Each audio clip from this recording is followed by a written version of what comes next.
Isaiah chapter 58 and verse 1.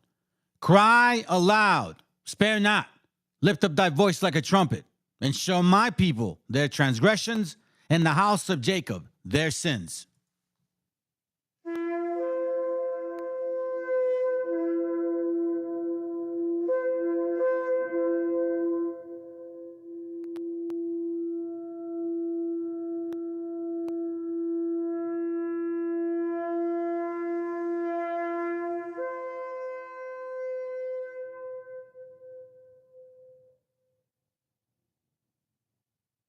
Un odre viejo.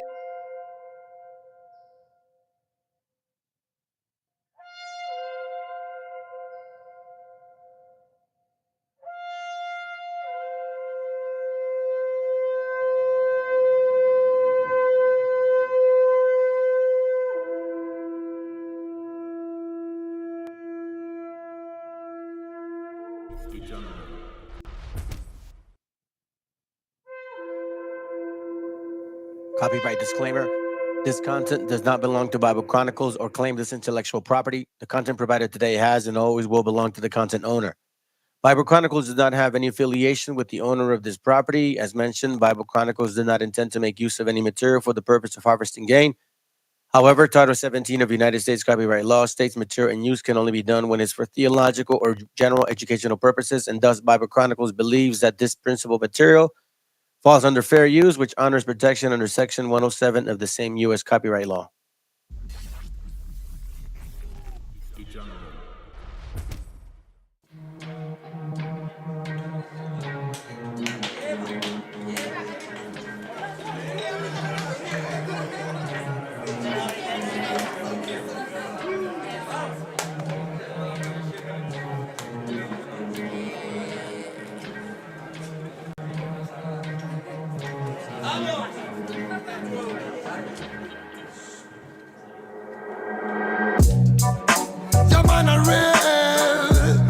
This is the Cypher 3.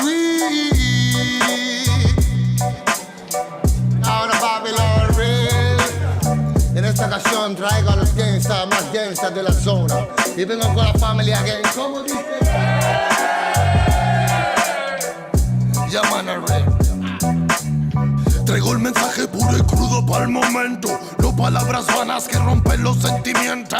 Lucharé y derribaré los muros del lamento. Pídeme pues te daré los sueños que están muertos. Nunca el demonio dio mensajes de amor, pero tampoco los dio el ángel que nos abandona. Quizás miremos diferente el reloj, pero tu cielo es el infierno donde el amor murió.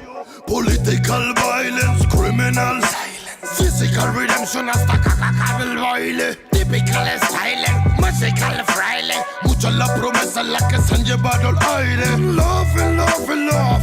Siente verdad como doy mi corazón. No more, no more, no more. It's a reggae cypher. Feed the world. What time is it? Es de reventar el beat. Throw the jungle in the street. Reggae music on the hit. Romperemos las barreras que crearon para ti, pues llegaron los señores y la paz de nuevo aquí. What time is it? Es de reventar el beat. Throw the jungle in the street. Reggae music on the hit. Romperemos las barreras que crearon para ti, pues llegaron los señores y la paz de nuevo aquí. Fue que me brotaron alas y ganas de volar. En las buenas mi terreno lleno, en las malas solar. Un muro que decorar, mis hermanos me sirven de guía, mi estrella polar. Muerdan los hilos, me duele hasta respirar. Solo quiero ver verdad. Sigo buscándome lejos de lo que piensas. Más fácil de lo que crees, el esfuerzo trae recompensas. Vale la experiencia si es intensa. No tires de la cuerda si está tensa. Miraban al ocaso con tristeza.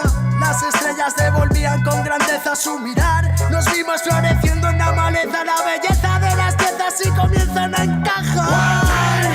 Es de reventar el beat. Throw the jungle in the street. Reggae music on the hit. Romperemos las barreras que crearon para ti, pues llegaron los señores y la paz de nuevo aquí. What time is it? Es de reventar el beat. Throw the jungle in the street. Reggae music on the hit. Romperemos las barreras que crearon para ti, pues llegaron los señores y la paz de nuevo aquí. 51, 52, con un micro de bambú, más vuelta que Passepartout, me siento en la old school. It's magnetic kung fu, it's a reggae magnatur, por las almas sonrientes que acompañan a Zazú. En bambalinas y balú, son rimas de menú, no salidas de Benur, pero cálida y del sur.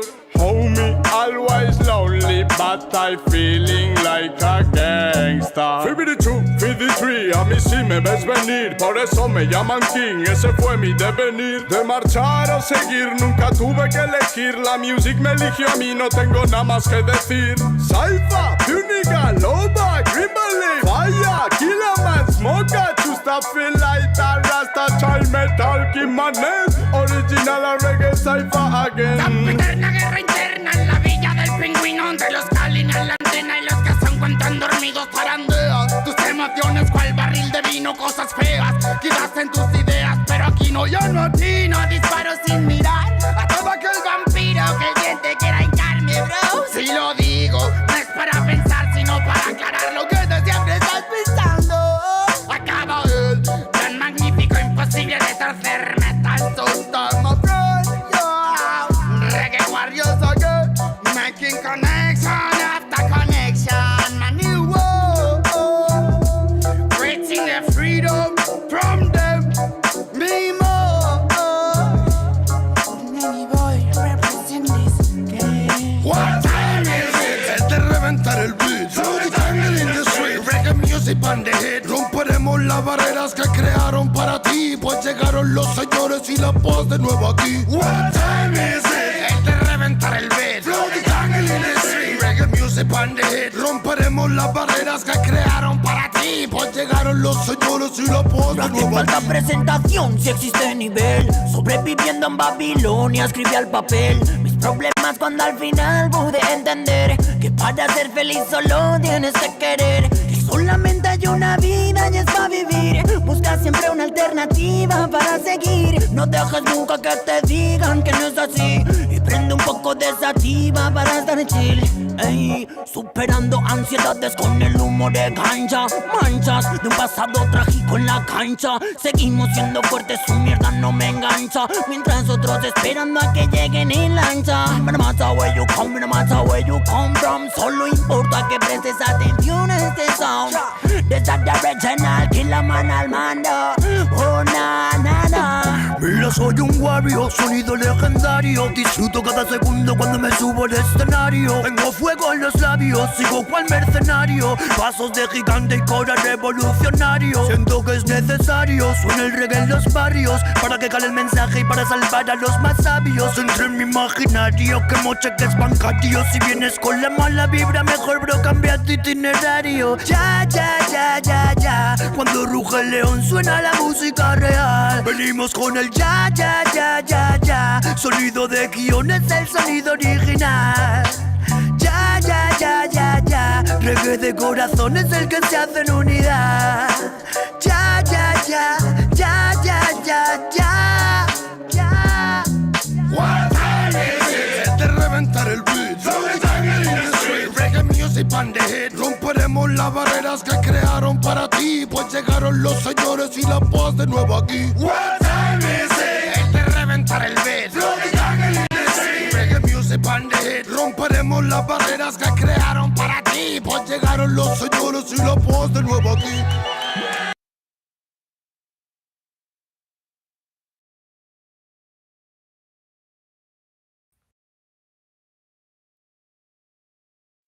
El autor viene a decirnos con mucha firmeza y gran convencimiento lo mismo que nos decía en el siglo XVIII el barón de Holbach, ¿no? Un filósofo francés de origen alemán.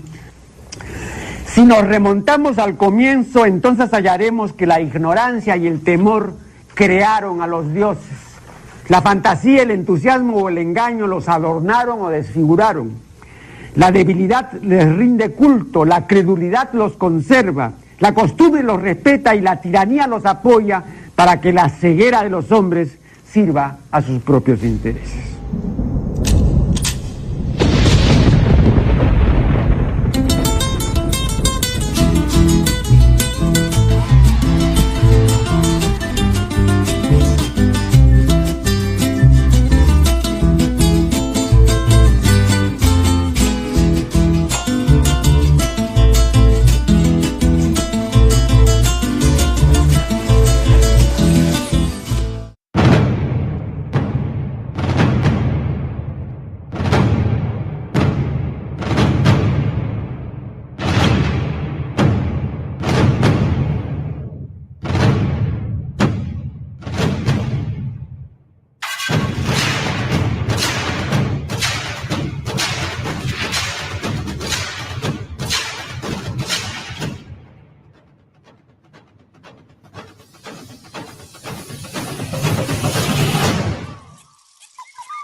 Here we go, family. Here we go. Let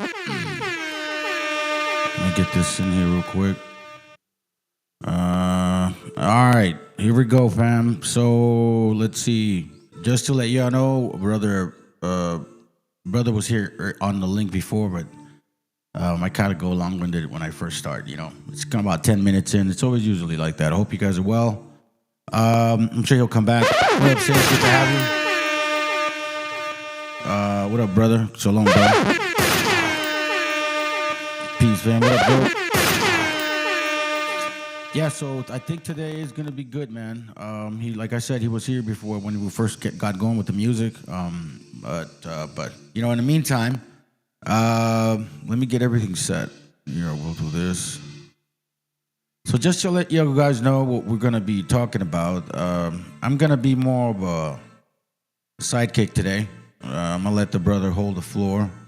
I want him to talk about his understanding of the old world. I'll, obviously ask some questions. If you guys have any questions, please make sure that you post them because, we'll try to answer them. I'll make sure that he answers them, and then I'll chime in.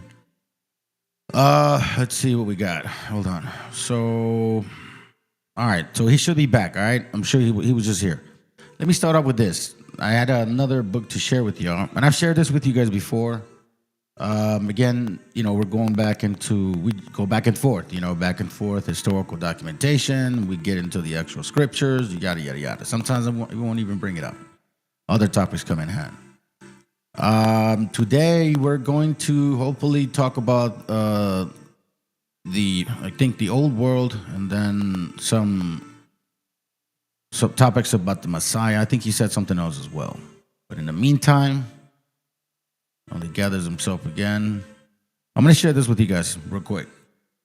It's called The 10 Tribes of Israel, historically identified with the Aborigines of the Western Hemisphere. Mrs. Simmons, Barbara Simmons, all right? You see the book is printed, I would assume,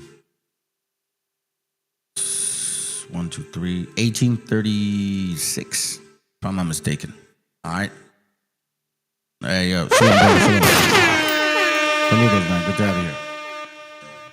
So we're gonna go to page. Let's see where you at.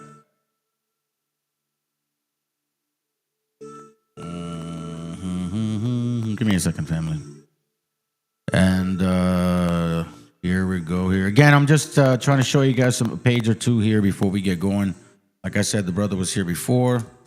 Let me see. Let me check in. Okay, let me let him know. All right. So let me get going with this.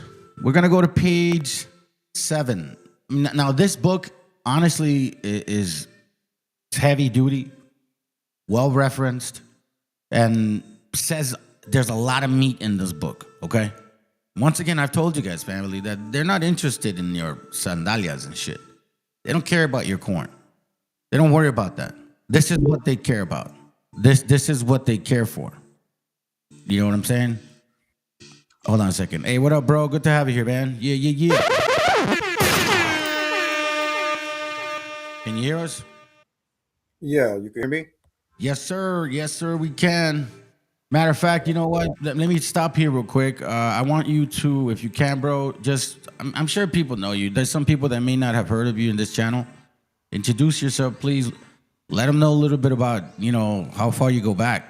And maybe people should know, bro, because you've been at this for a while, dude. So, go ahead and then we can kind of get going and, if that's okay with you. All right. Yeah. All right. My name is Jose. Yeah, my name is Jose Vega. A lot of people know me from Ancient Watchmen. I've been in this walk for about a little over 10 years now. Been debating for about 8 years, especially against Wabos or Black Hebrew Israelites, Christians, Old Testament believers. I'm just basically a debater. I had a couple of channels teaching lessons and having discussions and showing brothers what's what. Yeah, it's good. And I'm glad you mentioned that you've been debating a lot, like for a long time. That's you're a natural at it. You know what I'm saying?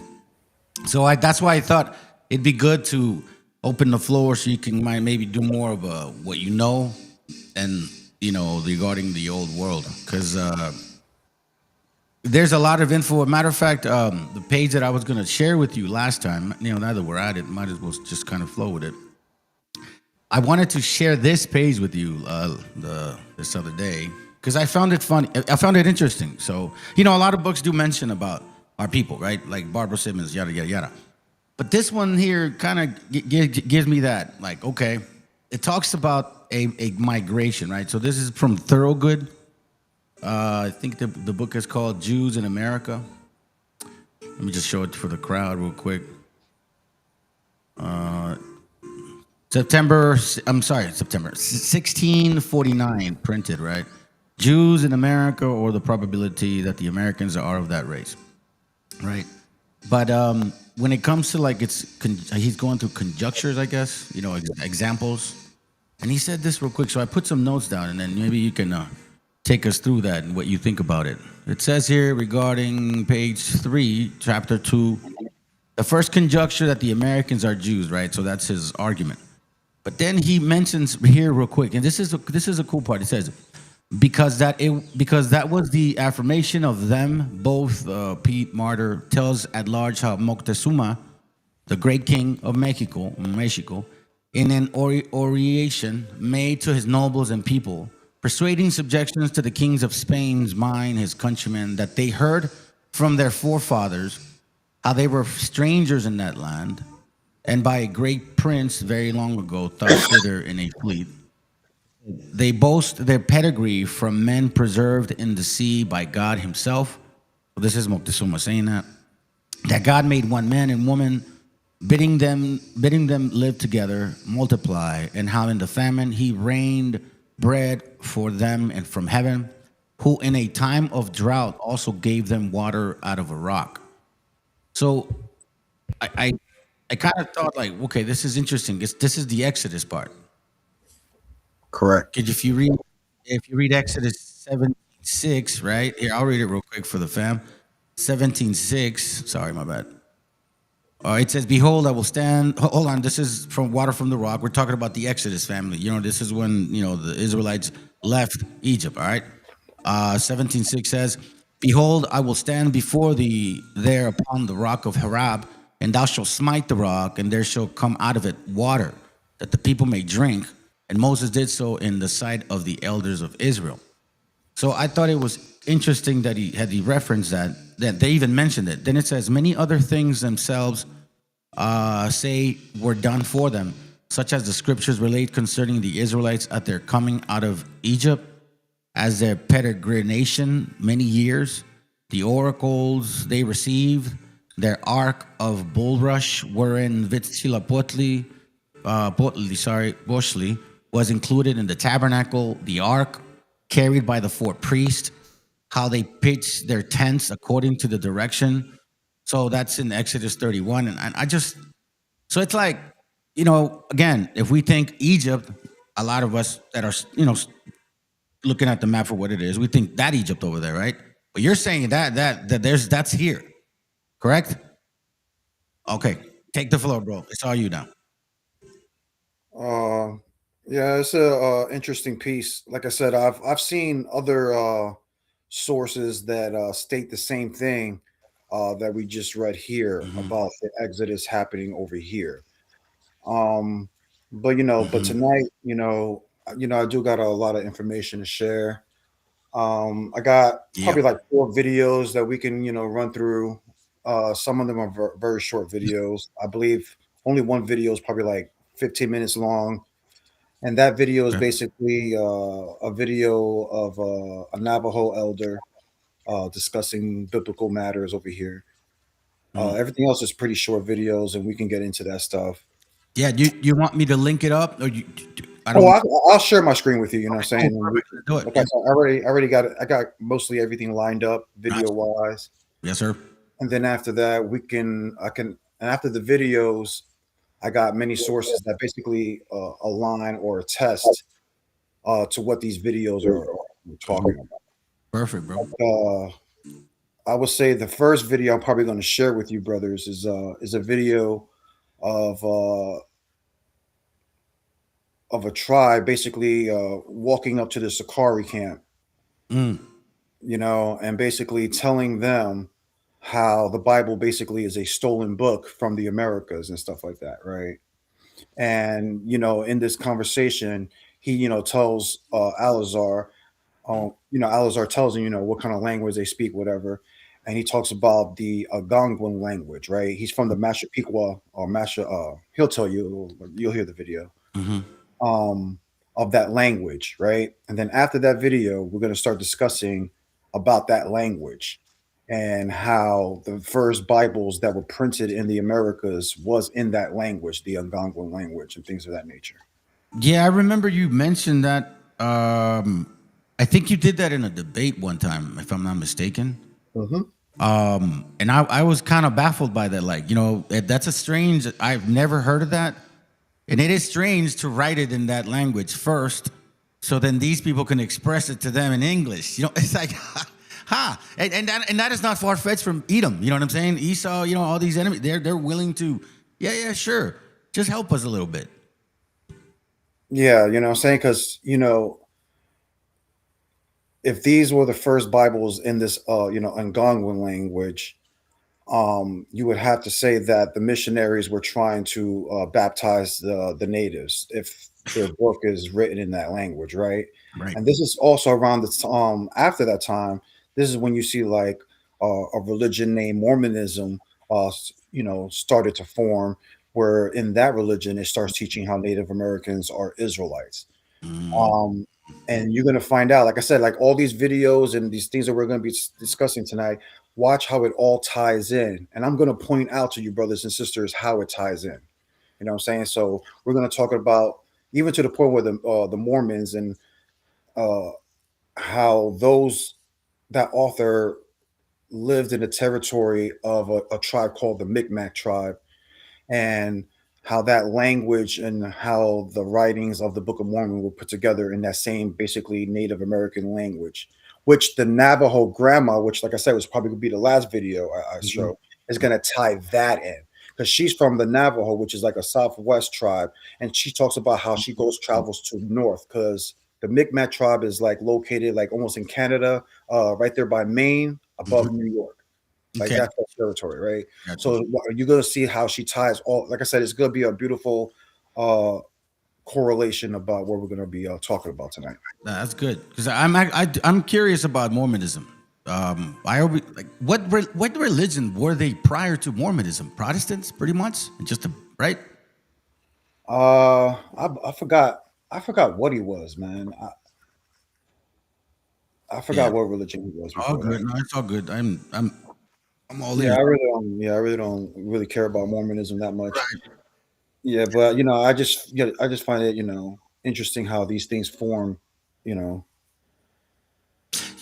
reminds me real quick. I don't know if you got the link right here or not, if you want to play it. But before we do, it reminds me. I remember seeing these cats that were trying to push the two sticks coming together, the Bible and the Mormon book.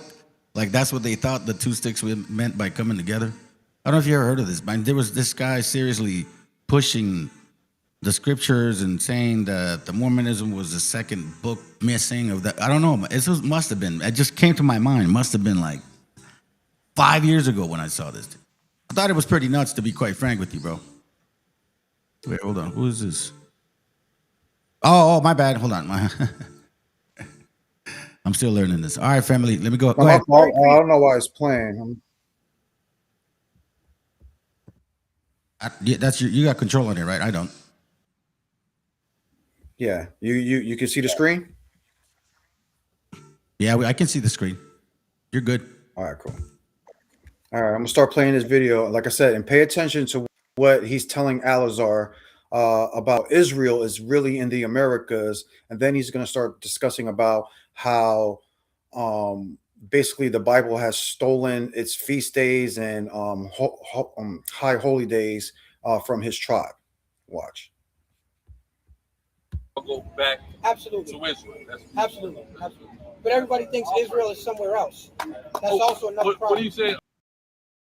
You say This Israel is is America? This is Israel. I'll tell you why I know that. Because 10,000 years ago, they found an ancient rock from my tribe, okay? And it was very prehistoric. It was about 10,000 years old. And the language on there is the same language as the Hebrew language, right? But also what's interesting about this rock is that the story is the story of the Jewish high holidays, but it's ours. And then they replicated the story of the Jewish high holidays off of our actual documentation on the rocks. The story's off the rock. Okay, which me with that. But the thing is, what I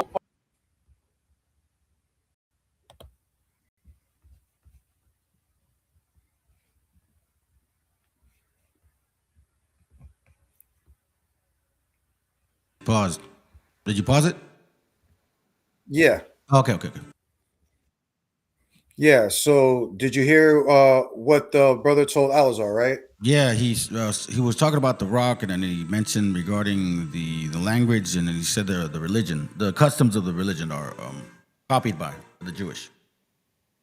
Did you hear the first part where he says that people think that Israel's over here, but Israel's really over here? Oh, no, dude. Shit, I totally missed that, bro. All right, let me play it again. Play it again. That's crazy because I honestly missed that. It was about 10,000. what do you say? You say This Israel is is Israel. America? This is Israel. Why do you believe that this is Israel? I'll tell you why I know that. Are you saying is basically you're acknowledging that we all go back Absolutely. to Israel. Absolutely. But everybody thinks Israel is somewhere else. That's also another problem. What do you say? You say This Israel is is Israel. America? This is Israel. Why do you believe that this is Israel? I'll tell you why also another problem. What do you say? You say This Israel is is Israel. America? This is Israel. Why do you believe that this is Israel? I'll tell you also another problem. What do you say? You say This Israel is is Israel. America? This is Israel. Why do you believe that this is Israel? I'll tell you why I know that. You see that right there, brother? Yeah, I heard him.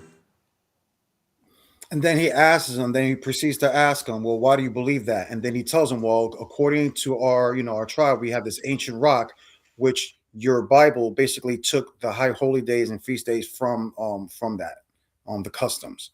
Mm-hmm. You know what I'm saying? And again, this is from, and the guy, he's, like I said, he speaks, an Algonquin language. And like I said, we'll discuss that. I'm gonna share my screen about, this Algonquin language that he's, this brother's, kind of discussing. I think I might have seen this, to be honest. I cannot recall if I have or not, but I don't remember if he explains it. Does he explain it or no? Yeah, hold on. Let me see it. Because 10,000 years ago, very prehistoric. It was about 10,000 years. The Hebrew language, right? But also, what's interesting about this rock is that the story is the story of the Jewish high holidays, but it's ours. And then they replicated the story of the Jewish high holidays off of our actual documentation on the rocks. The story's off the rock. Okay, which I'm familiar with that. But the thing is, what I would call let's do with our own history. Yeah, right. So if they date it at 10,000, I gotta say, well, does our history say 10,000? Hold on, let me see. Hold on. Just interesting to see that. Yeah. I saw it earlier. I was like, yo, that's crazy. It's got our tribe on this. Yeah. What are other tribes like in New York? Shinnecock. But they're all Algonquins. But they're all a part of the Algonquins. The language. Okay. Yeah. So there it is. Okay, there it is. It's Algonquin. What's right in the tribe? That's beautiful. I've been looking into the Algonquin in this. What is that other tribe? What are other tribes like in New York? It's Algonquin. What's right in New York though? Algonquin is still Shinnecock. Like, yo, that's crazy. Pseudo, Daniel, I believe in some they'll say, right? Just interesting to see that. Yeah. I saw it earlier. I was like, yo, that's crazy. It's got our tribe on this. Yeah. That's beautiful. I've been looking into the Algonquin in this. What is that other tribe? What are other tribes like in New York? It's Algonquin. What's right in New York though? Algonquin is still Shinnecock, but they're all Algonquin still. but they're all part of the Algonquin's Algonquin. a language. Yeah. There's only one Algonquin tribe there in Canada. Okay, but the language. You see, he's talking about they're talking about the Algonquin language. You hear them, brother? Yeah, I did hear. Okay, so that's what they're basically discussing, right? About this language, about the tribe, and it's called Algonquin language, right? Okay. Let me share my screen with you again. I keep forgetting how to do this thing.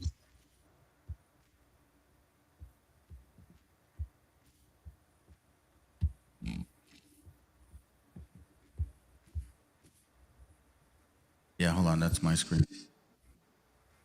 As a matter of fact, let me share this real quick. I always wondered, man. I mean, we talk about when the real Holocaust occurred, right? 1492. And they did everything possible to like destroy our history, they made sure this guy named Sagahun, here, I'll read this little portion here on the bottom while you look for that. It says here, Sagahun was engaged in the compilation of his history after it had been taken away from him and again restored. Received 3 cautions. First, to write nothing to prove that the Hebrews had colonized the New World, they call it. Secondly, to be guarded in what he said of the devils having imitated God and taken himself a chosen people in the New World and counterfeiting the rites and ceremonies of the Jews. And thirdly, not to advocate the hypothesis that Christianity had ever been proclaimed to the Indians or to treat too largely on the history of Quetzalcoatl. And me personally, and I think I did tell you, it's hard for me to believe that 70 happened over there. Like, it's too freaking close, you know what I mean? Bless you, bro. It's too it doesn't make any sense, you know what I'm saying, if they try to use Deuteronomy 2:8 based on that. Go ahead, man. Just wanted to show that. Yeah, I shared my screen. My bad. There you go. Okay, go ahead. Hold on, let me okay, you're good.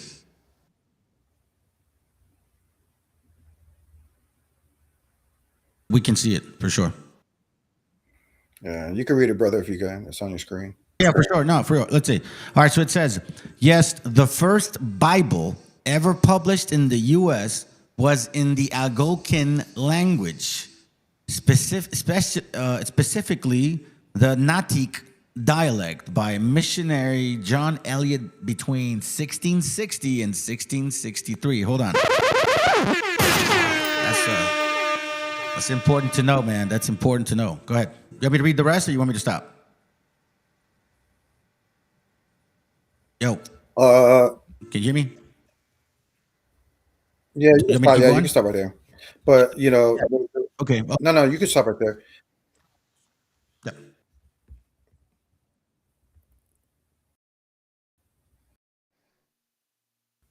I don't know if we can hear you, bro. Yo, I don't think we can hear you, bro. Yeah, you can read that right there. Yeah. Oh, you can't hear me? Okay, cool. I'll read it if you like. Yeah, no, well, we couldn't hear you earlier. But if you want to make it easier, do you want me to read it for you? I don't mind. You want to make it easier? I'll read it for you, all right? Yeah. Just let me know. I mean, like I said, yeah. Perfect. Okay, so then I can make it easy for you. All right, so it says your next page, Algonquin refers to a large family of indigenous languages spoken across North America from the Atlantic coast to the Rocky Mountains. Now, the reason why I'm pointing this out again is because the question is, brothers and sisters, why would the first Bibles be printed in a Native American tongue? You would have to say that the main objective would be to what? Convert these natives. This is why the theories of the 10 lost tribes started being a big thing. This is why we started seeing maps, Christian writers like Ethan Smith and things of that nature talking about how natives were Hebrews and things of that nature. Because what brothers and sisters don't realize is that the Christians and the Jews in the 1400s or 1500s, they had a big dilemma with the people of the Eastern Hemisphere. And their biggest dilemma was enemies at that time that would go against the Bible. The question was, well, who are these new people? What are these new lands that this guy Columbus discovered according to your Bible? Meaning that if your Bible is the word of God, like you guys claim, then you have to answer the question about who these people are biblically. This is why we see all of these theories about the 10 lost tribe. And it was like such a big thing in the 16, 17, 1800s. But if you guys notice, prior to that, there weren't no books about no 10 lost tribes, about no Arzareth. If the most sources that we can pull, us brothers that are in this walk, only could go back to the 14, 15, 1600s. Yeah, it's true. That's we got. That's was no yep, theory about this 10 lost. You see what I'm saying? So this is why you see a lot of these come up, because there was none. Think about that. You know what I'm saying? And this is all the, when I talk to Christians of theology about natives, about how this is a native book, they would have to agree with me when I bring up these type of points. Like, even you guys are professing it yourself, because in the 1500s you guys had a dilemma, and your answer was making up all these books, and even in your Jewish encyclopedias emphasizing how these natives were Israelites. But prior to that, you guys had no sources stating that. Why? Because you guys had a problem. The answer was that we were Israelites. And you know that reminds me. And the reason why, like I said, I'll go to the Algonquin language. Like, go ahead. Yeah, let me just. Yeah, that reminds me.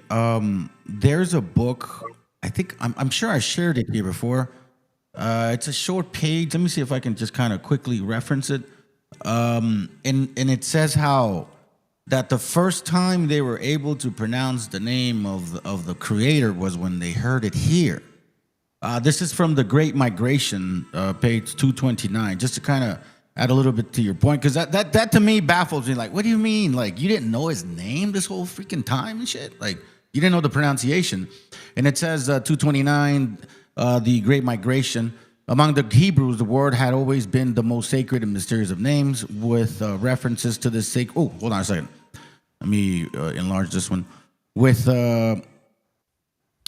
among the Hebrews, the word had always been the most sacred and mysterious of the names. With reference to this sacred word, the American biblical scholar Mitchell says the pronunciation, Jehovah, unknown in Europe until year 1520, had no warrant except in the superstitious customs in accordance with which the Jews, to avoid the use of the sacred name, printed the YHVH with the vowel of Adohim or Adhan.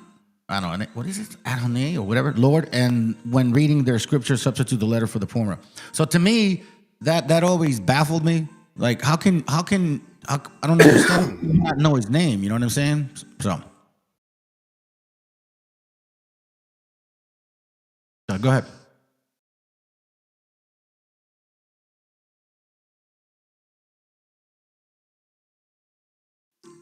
Oh shoot! What happened?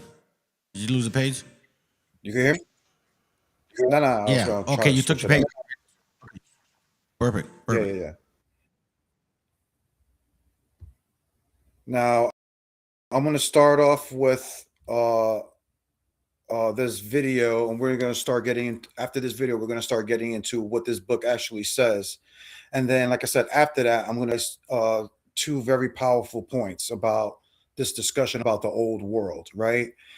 I'm going to show you guys very powerful information proving how the Mayans were basically in Egypt around the time of the Exodus, right? I'm going to show you guys evidence of that, right? And then I'm going to start showing you sources stating how the Egyptians claimed that that they were that the Mayans were the ancestors of the Egyptians, right? But then later on, I'm going to show you how it flips. Then how these new claims are now stating how how the name from the Mayans. Okay, and we're going to start, like I said, I'm going to start presenting. But this video we're going to about to discuss is going to bring out some powerful points about this being the old world, right? Hey, just to give you a heads up, every now and then, not often, like you break up a bit, okay? So.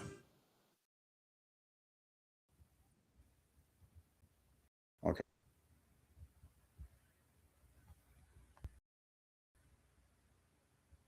We can see your screen, bro.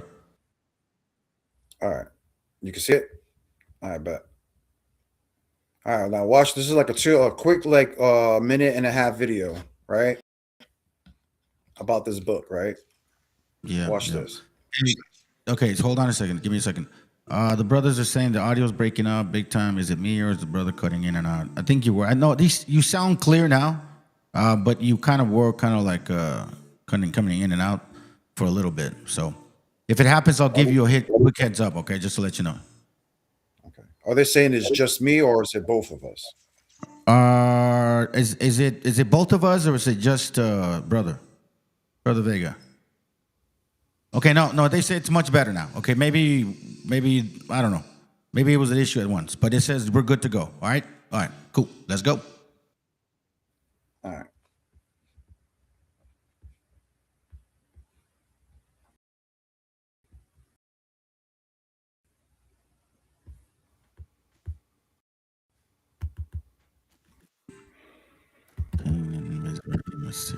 This the Americas is Grenada, Israel, the Promise. These are biblical place names in Utah, including Jerusalem. Utah's nickname is the Beehive State.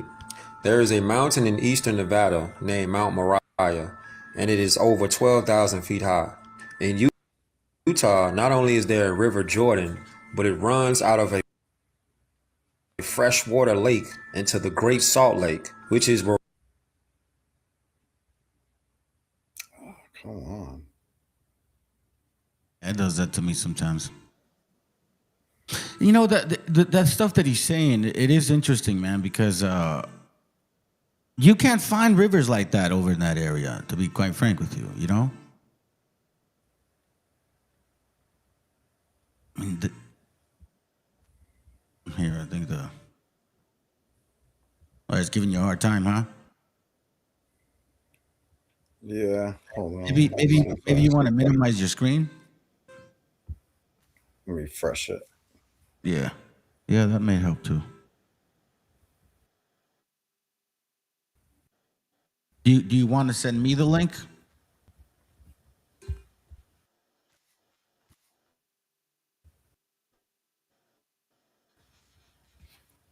Sometimes it could be like the RAM on your computer, because it does that shit to mine. I'm just a little stingy to buy another one right now.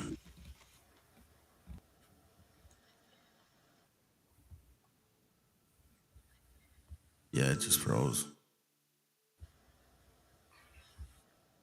Okay.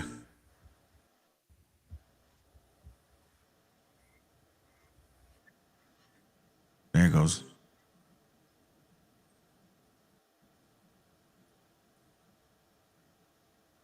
Here, let me see if I can find it over on my end. Let me see if I can find it real quick. What is it? Utah, the biblical land of Judah.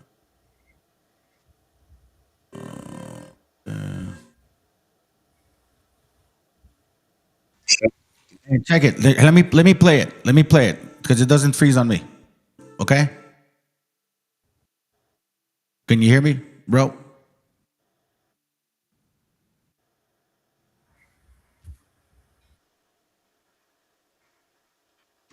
Do you want me to run it? Because I think it'll run smoothly on my end. Yeah, go ahead. Yeah. All right. Now it's about a minute. It's 2 minutes. You want me to stop at what point? 30 seconds in, 40, or let it run?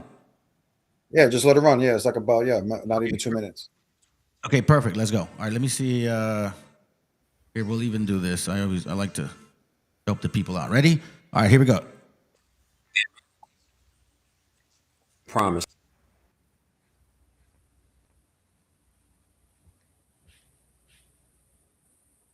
All of these are biblical place names in Utah, including Jerusalem. Utah's nickname is the Beehive State. There is a mountain in eastern Nevada named Mount Moriah, and it is over 12,000 feet high.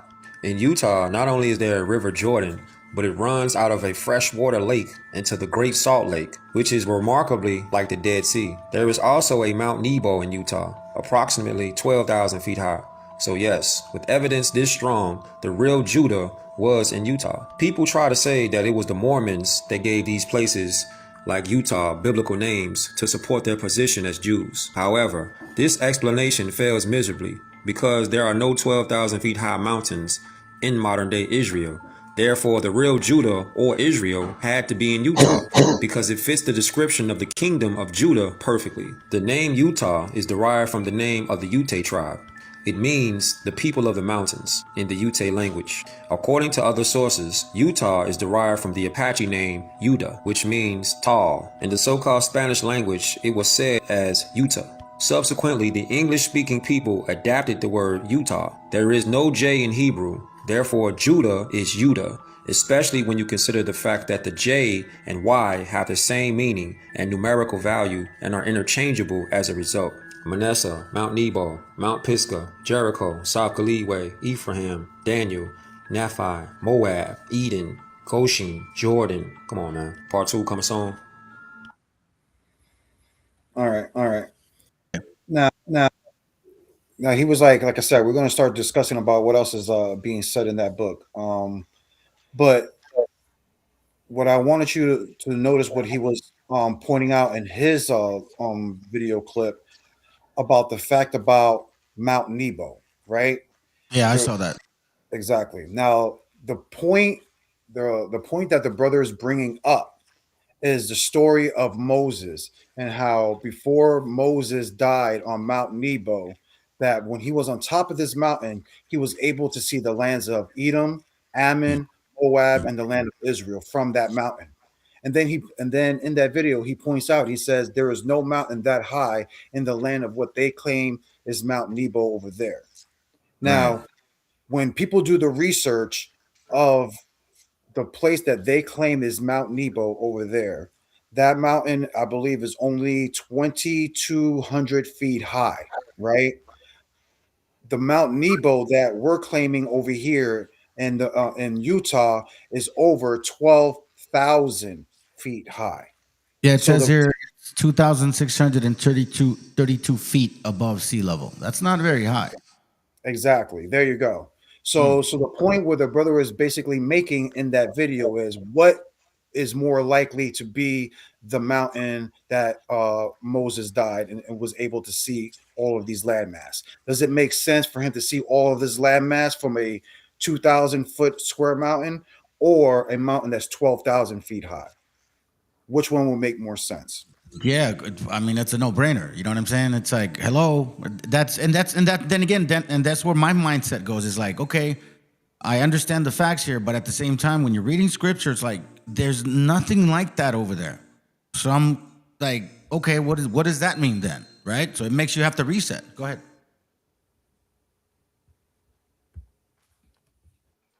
No, you good, bro. Go ahead.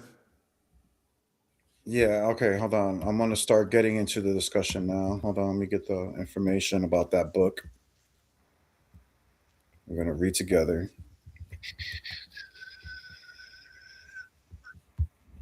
All right, let me share my screen.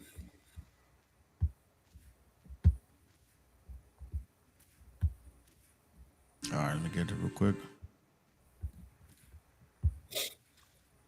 All right, there you go. I'm sharing my screen now. Yeah, we can see it. America is the true old world.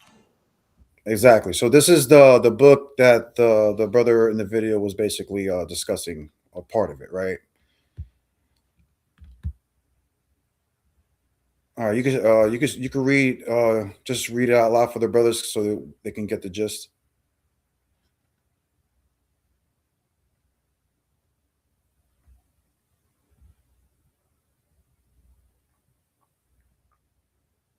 Or do you want me to read it?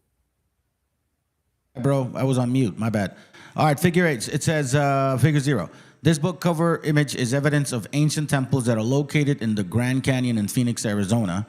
These temples are Indian-style stepped pyramids that are so ancient that they are in ruins. Yeah, I like to see this. It says here, I'll read the whole thing or the bottom Yeah, or the top. yeah. Just read Okay. the whole thing. Yeah, Okay, just this read the whole book thing. is a series of 4 books broken down into 4 volumes. This book is volume 1 of 4, so there's much more to come.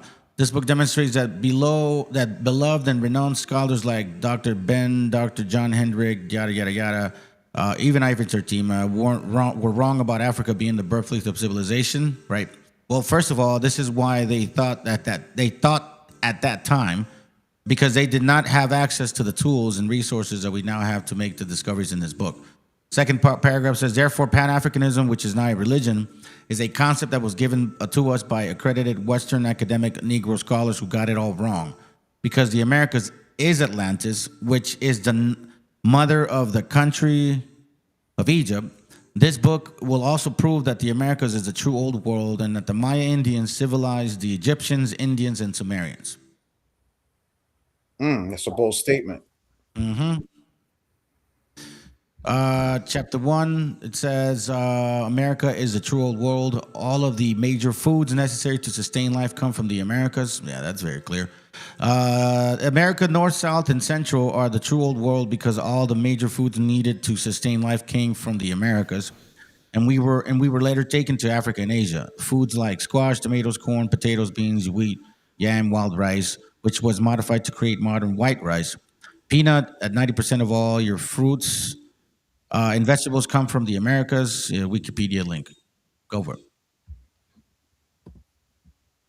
It says the oldest pyramids and the most pyramids are in the Americas. The oldest and biggest pyramids are in the Americas. Cholula Pyramid is the biggest pyramid in the world because its dimensions are 400 by 400 meters and has a total volume of 4.45 million cubic meters, almost twice that of the Great Pyramid of Giza. It says here, figure 1, the Great Cholula Pyramid. The Cholula Pyramid is also a step pyramid, so they are dealing with very ancient pyramids because step pyramids were the first pyramids. I was going to say, before that, let's go see if we can see a picture of that pyramid that he's talking about. Hold on. That's the pyramid that it's talking about, brothers. That's a model of it.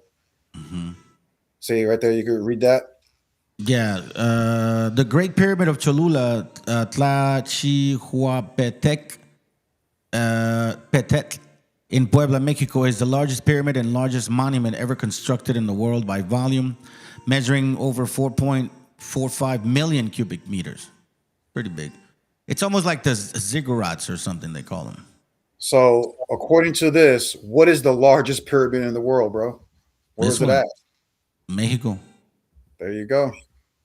Right? So, let's go back to the sources what we were reading before we move forward. I think there. Nope. Next. That we haven't gotten that one. All right. The oldest pyramid. Sorry, go ahead. Yeah, I think you just read it. Okay. Okay. Oh, yeah. Yep, this one we have that.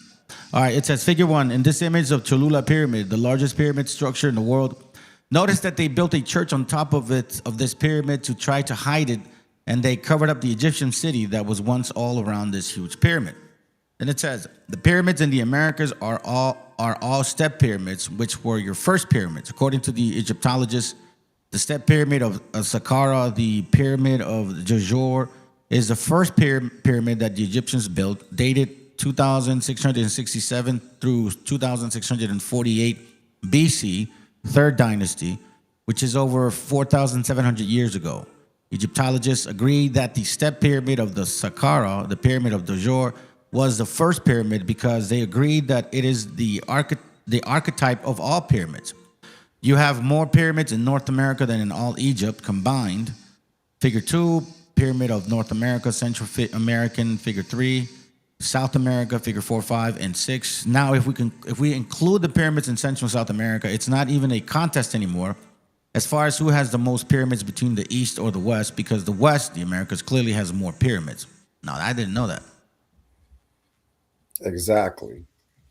Even more than, like, India combined too over there as well. Exactly. We have the most compared than any other country.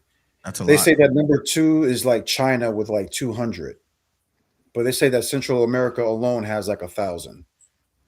Yeah, yeah. That was a trip. Okay, hold on. Let me see before we get into the mummy stuff.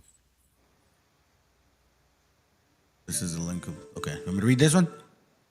Yeah. All right. It says this is the link of the Kansas City Journal article entitled "Prehistoric Man," Monday, October 12, 1886. So this is from 1886, brothers and sisters, right? Mm-hmm. Okay. This article proves that the oldest civilization in Yucatan and in Central America, and that Egypt was the first people by immigrants from Yucatan. This article gives 6 facts to support it. The article states in pertinent parts. Let's see. After correlating all data that had been made public to the present time, the conclusion is unavoidable that the oldest civilization was in Yucatan and Central America. Further discoveries may change this conclusion. It seems that Egypt was first peopled by immigrants from Yucatan. Space will allow only a few facts that clearly indicate the truth of assertion. Okay. So right here, it just said that the Egyptians came from where? Came from the Yucatan people, right? Mm-hmm. Now, before we go any further, I'm going to stop sharing the screen. I'm going to share something else. Let's watch this beautiful video. And this beautiful video is going to prove to you, brothers and sisters, how the Mayans were over there in Egypt. Watch this.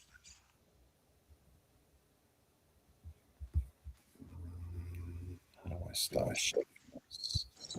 Just switch the window. I think you can switch it.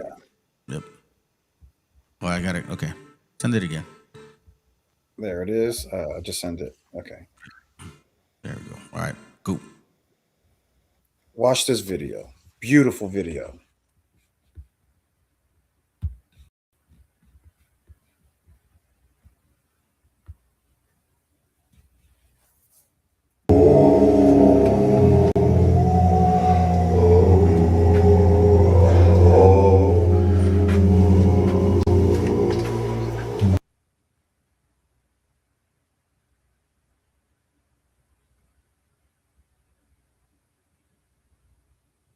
I don't know if the sound went off or not. Absolute special access. Today, we get to enter the tomb of Maya. Stephen, please. Well, this is a chapel or temple of Maya. Now, Maya was a title, not a name, of both men and women throughout dynastic times. This particular era is around the 18th dynasty, the time of the so-called King Horemheb. Now, the key thing here is 1997, Hakim came to the United States, to California. He and my research partner, Bob Botter, and I met him for a couple of weeks, and we discussed. One of the things he discussed on a return trip to Egypt in September of 1997 would be, he said, he would show us evidence of a Mayan temple in Egypt. Mayan as in culture. Exactly. And I said, this I never heard of. No, it's not in any text. No one has ever mentioned it. Okay, we came here. This was arranged differently then. A lot of this is new construction. It was not this way in 1997. First of all, I looked on the wall. Behind you, you see that is Maya, but he looks typically commissioned. Right. And I'm looking around, typically commissioned. All it looks. So Hakim would use the expression, well, you know, Stephen, when in Rome, do as the Romans do. He's living in Kemet. He's going to pass in Kemet, so he's betraying himself as a commission. So I said, well, Papa, this is great, but I can't go with this in front of an academic audience. They'll laugh me off the stage. There's nothing here to identify with the culture we're talking about.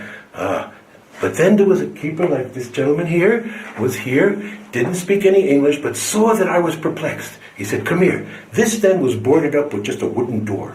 And there was latches there. He threw away the wooden slabs, opened the door, and he said, look up. And that is the key. Took a picture in 1997. Sent it to Mayan daykeeper Hanbat's men. He said he recognizes this as the language of the Itza people, whereas Chichen Itza, he said, is an ancient language. But a lot of people are not sure about Hanbat's men. So we went one step further. In 2010, I got to meet Danalahanusul Ojaj. He is the wisdom keeper, the head of the Quiche Maya of all of Guatemala.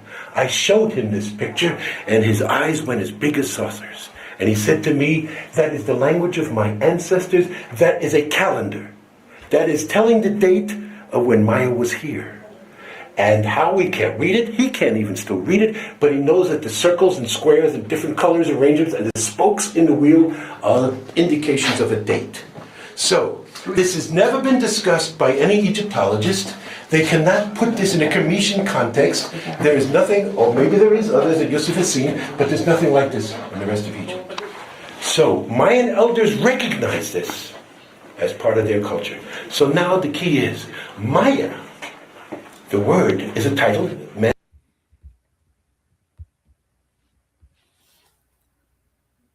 That's crazy. It really is, man.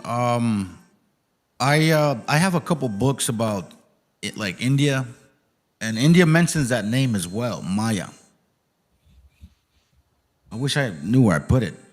It's funny, I just haven't gotten really into it. I've looked at a reference, like, kind of ran through it real quick, but not necessarily like, okay, where is this connection coming from? Now, I will say this: there is, and I think all of us, well, at least for me, one of the main questions, and I remember mentioning this to you, is kind of the brother actually asked just now, just real quick. We'll throw one question in there while you're moving. Who were the ancient Greeks, Romans, Saracens in the Americas? So, like those people over there. What's your take on that?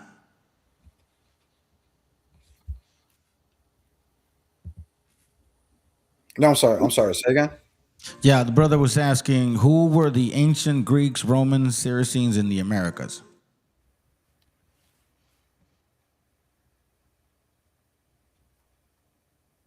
Who will be the Romans, the Grecians, and things of that nature? Yeah, who were the ancient Greeks, Romans, Saracens in Americas? Well, like I said, those things came later on, right? So that's like really kind of like New Testament apocrypha talk, right? You don't read those being a part of the Table of Nations, right? Like nations change, people change, and and this is something that me and the brother Joe were talking about. What was it, like a week ago? Because I remember you even asked me about about the Babylonians and the Egyptians and stuff like that, and you asked me, well, how can you say that these things didn't happen over there? And I said, other than the Bible, and this is the questions you brothers and sisters have to ask yourselves, is like, other than the Bible telling you that the Israelites dealt with these Egyptians, or the Israelites dealt with these Babylonians, or the Israelites dealt with their Persians. The reasons why atheists has always, and people have always gone against the Bible, even in ancient times, is because the question has always been, why don't those nations talk about Israelites? Meaning, you'll see the Kemetic community attacking Bible believers, and they'll point out how there is no Egyptian writing talking about them enslaving Israelites or an Exodus happening. Same thing with the Babylonian history. You could go into Babylonian history and you'll never read in any of their history talking about how they enslaved some Israelites or warred with some Israelite people. Without the Bible.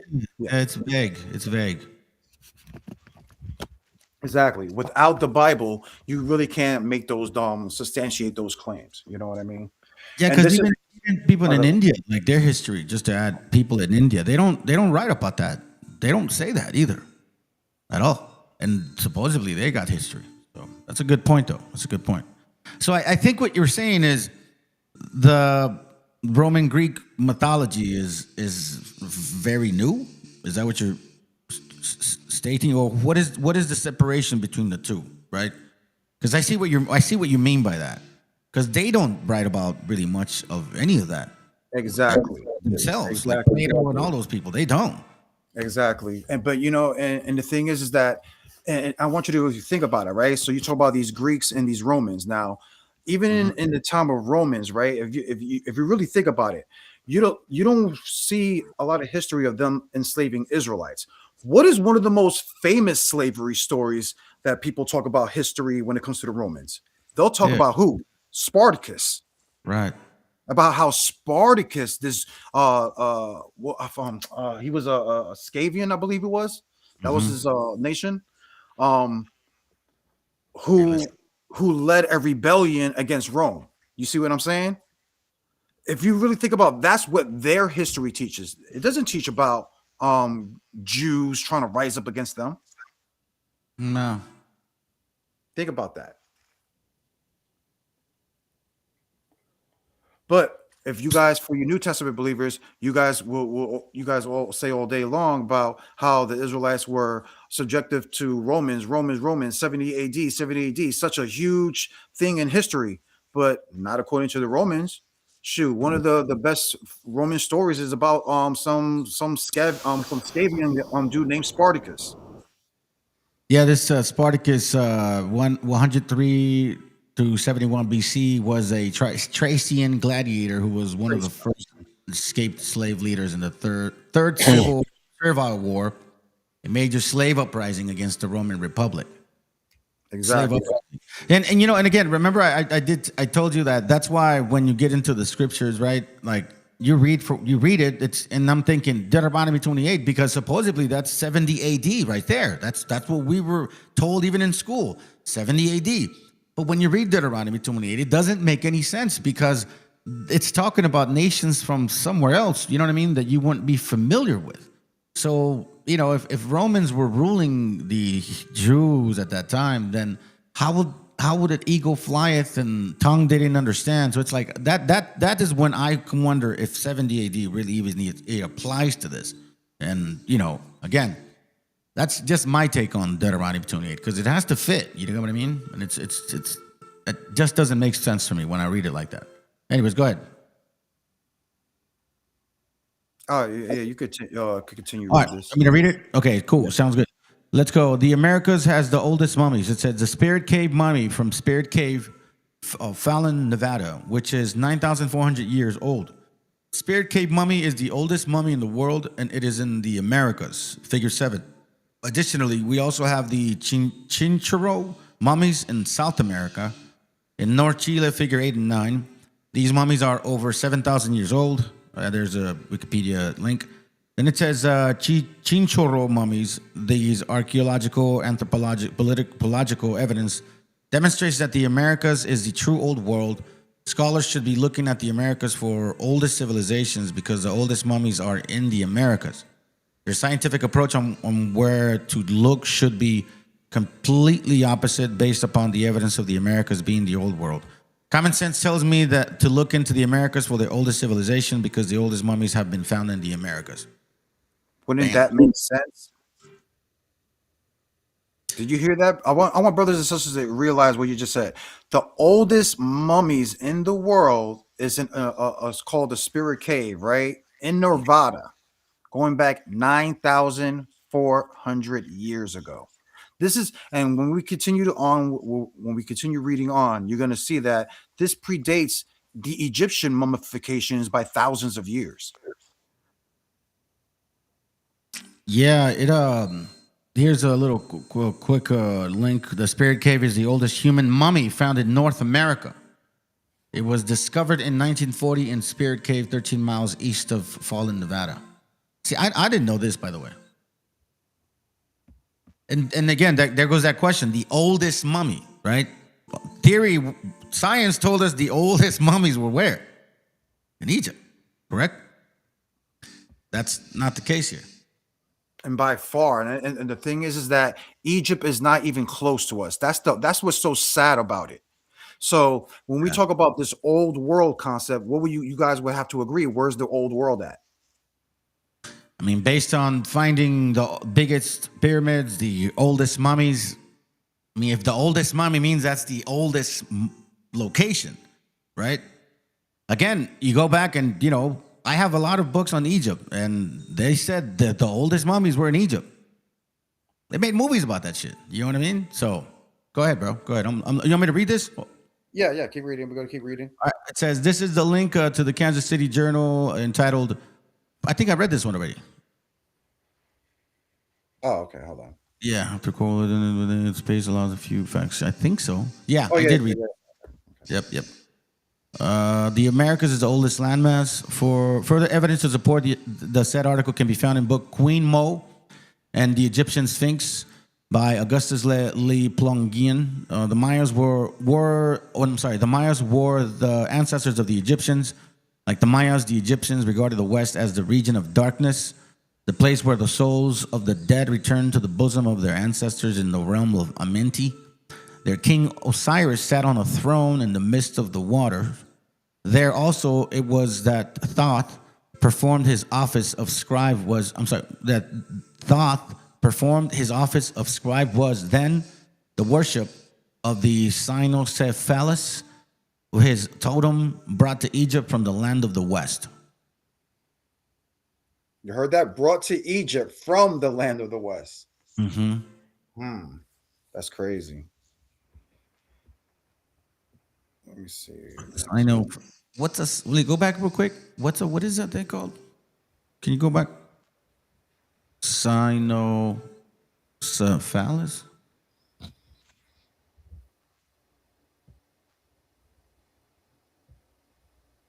Is this like an animal?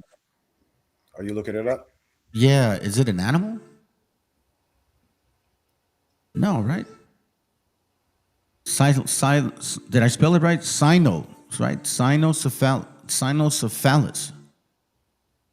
Let's see where is that? Let's see. Therefore performed his office of scribe was then the worship of the cynocephalus.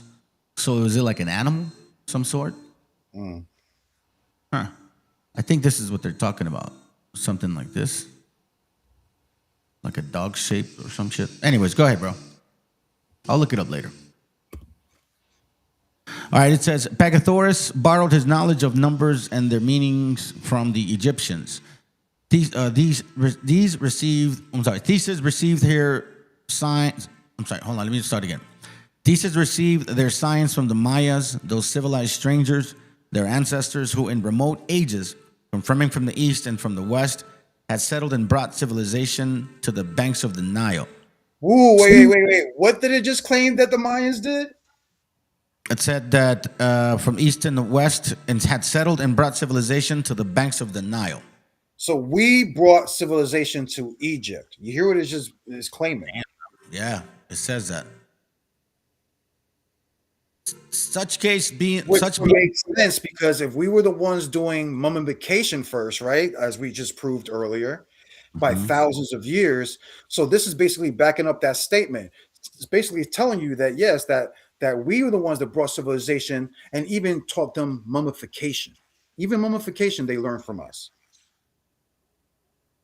So that would mean that the Mayas went from here over there? Yeah. Brother, just like the video we just showed. Remember that Maya temple that's in Egypt?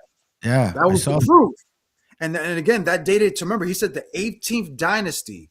So when you go to the 18th dynasty, that's around the time of Moses. I believe that's like what is that, around 1100 BC or something like that? The 18th dynasty. Let me see. Hold on. Let's check it. 18th Egyptian dynasty. I can't even do it right. There we go. Ancient Egyptian dynasty. It says around 1500 BC to 1200 BC. Look at that. Before Moses. Yep. 1500 BC. So that's what this is what the that anthropologists basically said, that there's this evidence of and it's funny that they even call it the Maya temple over there in Egypt. That's crazy in itself. Okay, showing how the Mayans were making trips over there. Pythagoras, I read about this guy. Pythagoras borrowed his knowledge of the numbers and their meanings from the Egyptians. And they're basically saying that the Egyptians brought all that from the Mayas, right? Exactly. Got it. All right.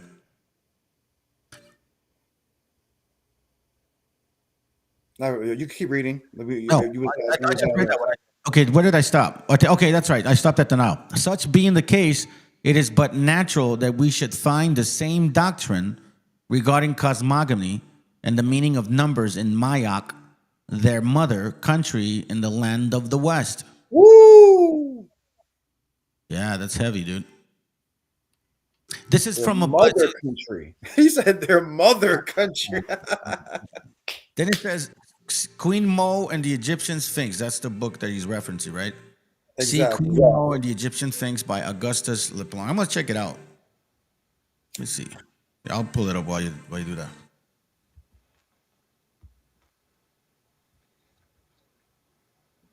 All right, next one. It says the Maya sages doubtless had reached similar conclusions since they call their country Mayak, that is the land that first emerged from the bosom of the deep, the country of the shoot. And the Egyptians, according to Herodotus, boasted that their ancestors in the land of the West were the oldest men on earth. Herodotus said this. Crazy. Oh, we're going to start getting into, like I said, now we're going to start getting into more deep waters. Because right now, this is remember, this is all from that book, is the America of the Old World. This is what we're all still discussing. But in a little bit, we're going to get into other sources stating this stuff. And not only that, showing sources stating how many people believe that this was the Americas was the Atlantis, meaning the Old World. Real quick, according to Herodotus, boasting that their ancestors, I'm sorry, this one, this part, that the land, I'm sorry, that it is the land that first emerged from the bosom of the deep. This is after the deluge, right? Correct?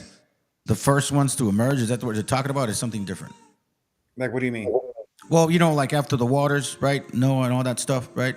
Is this what it's saying? After that, then the first country emerged, or are we talking about something totally different?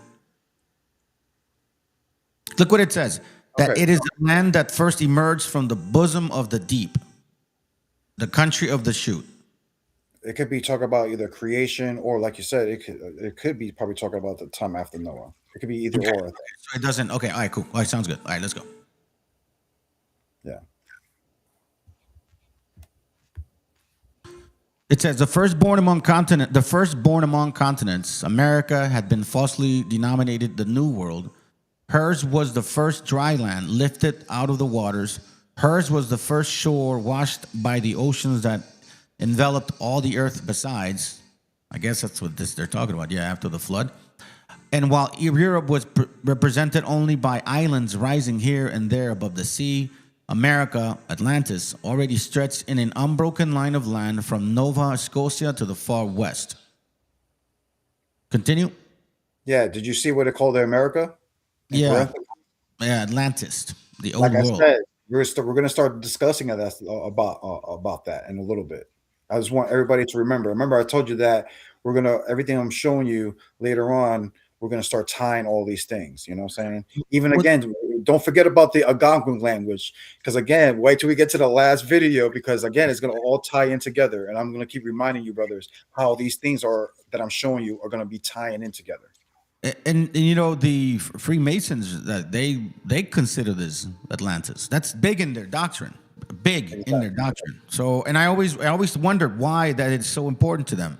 You would think, like, can it really be a fair? Because I've read other parts where it says that Atlantis. I think it was Plato's supposedly. Well, who was it? I forget who wrote about Atlantis first. Plato, and he said it was just like a novel, right? But then you take these Freemasons and they're dead on set as this is Atlantis, the promised land, quote unquote, right? So, all right, let's continue. Firstborn among continents. Wait, hold on. Where did I stop? Oh, second paragraph. Evidence to support the fact that the Mayas are the ancestors of the Egyptians can be found in the tomb of the Maya, temple of the Maya in Egypt. Because there is a Maya on the wall that is dressed in Commission Egyptian garb. Author and tour guide Brian Forrester, and Stephen Meller walked us through the temple of the Maya to show us the evidence. Here's the video evidence so that you can see for yourselves. That's the one you showed us, right? Yeah. Right, now, cool. I want you to realize what he just said, right? How he said that this Maya was dressed in what? Basically in Kemet gear, right? Yeah. So what does that mean? Meaning that the display on the wall, you can tell that he looked like a what? An Egyptian? No. Remember, they're talking about how he's dressed, right? He's dressed in their garment. So what does he look like? Like a Maya. Yeah, I mean, so he's dressed like a Maya. Claims, right? Go ahead, yeah. Basically saying, you can see this picture, he looks like a Mayan, but he's dressed in Kemetic gear to blend in with the Kemetic science. It makes sense. Oh, I see what you're saying. You see, and he said, and the proof of that is that when they looked at the roof, and then they basically saw that like that Maya calendar up there. Mm-hmm. All right. Yep. All right. Cool. Next page. All right, it says Tomb of Maya is a significant 18th dynasty burial site located in the Saqqara necropolis, belonging to the high-ranking treasurer of Tutankhamun and Horemheb. Excavated between 1896 and 1991, this non-loyal limestone tomb features well-preserved, colorful reliefs, a pylon entrance, and unusually for Saqqara, the decorated subterranean chambers where the statue of Maya and his wife Merit were found. And this right here is basically a picture of the brother Maya, or the person that they're discussing. Yeah, yeah. And you can clearly see he does not look like no African features at all. No, not at all. Let me zoom in. Let me zoom in on the picture if brothers can see. Matter of fact, there's one tomb where this guy is, I think he's on his knees, and he's squatting. No, he's like squatting. Not squatting. He's like sitting down like Indian style, and he looks kind of like Raza. He's got a little mustache. You ever notice that guy? You know what I'm talking about? That's what the statue kind of looks like. This statue looks like he got like a little mustache. Bro, I actually used that to give an example of my dad. Like the dude looks just like my dad, bro. I was like, what the fuck? So it's like, okay, all right. No, but I'm following, dude. I'm following. It's a trip. I always think about those statues. Like, bro, they don't look African at all, man. What the fuck is what's going on here? Exactly. All right. It says the tomb of Maya and his wife Merit at Saqqara is a significant 18th dynasty between 1330 1310 BC burial, located near the step pyramid of Dojir in Egypt. By the way, family, BC means before Christ, right? That's what they reference. All right, go ahead. And again, saying this is like, I would say like 100, maybe almost 200 years before Moses or the Exodus. Mm-hmm. So this is already evidence of Maya making trips over here to Egypt. So that's the proof. I actually have this other book that has two examples, like how the Egyptians were breaking down wheat or corn using the same tools as the Aztec mother was teaching her daughter.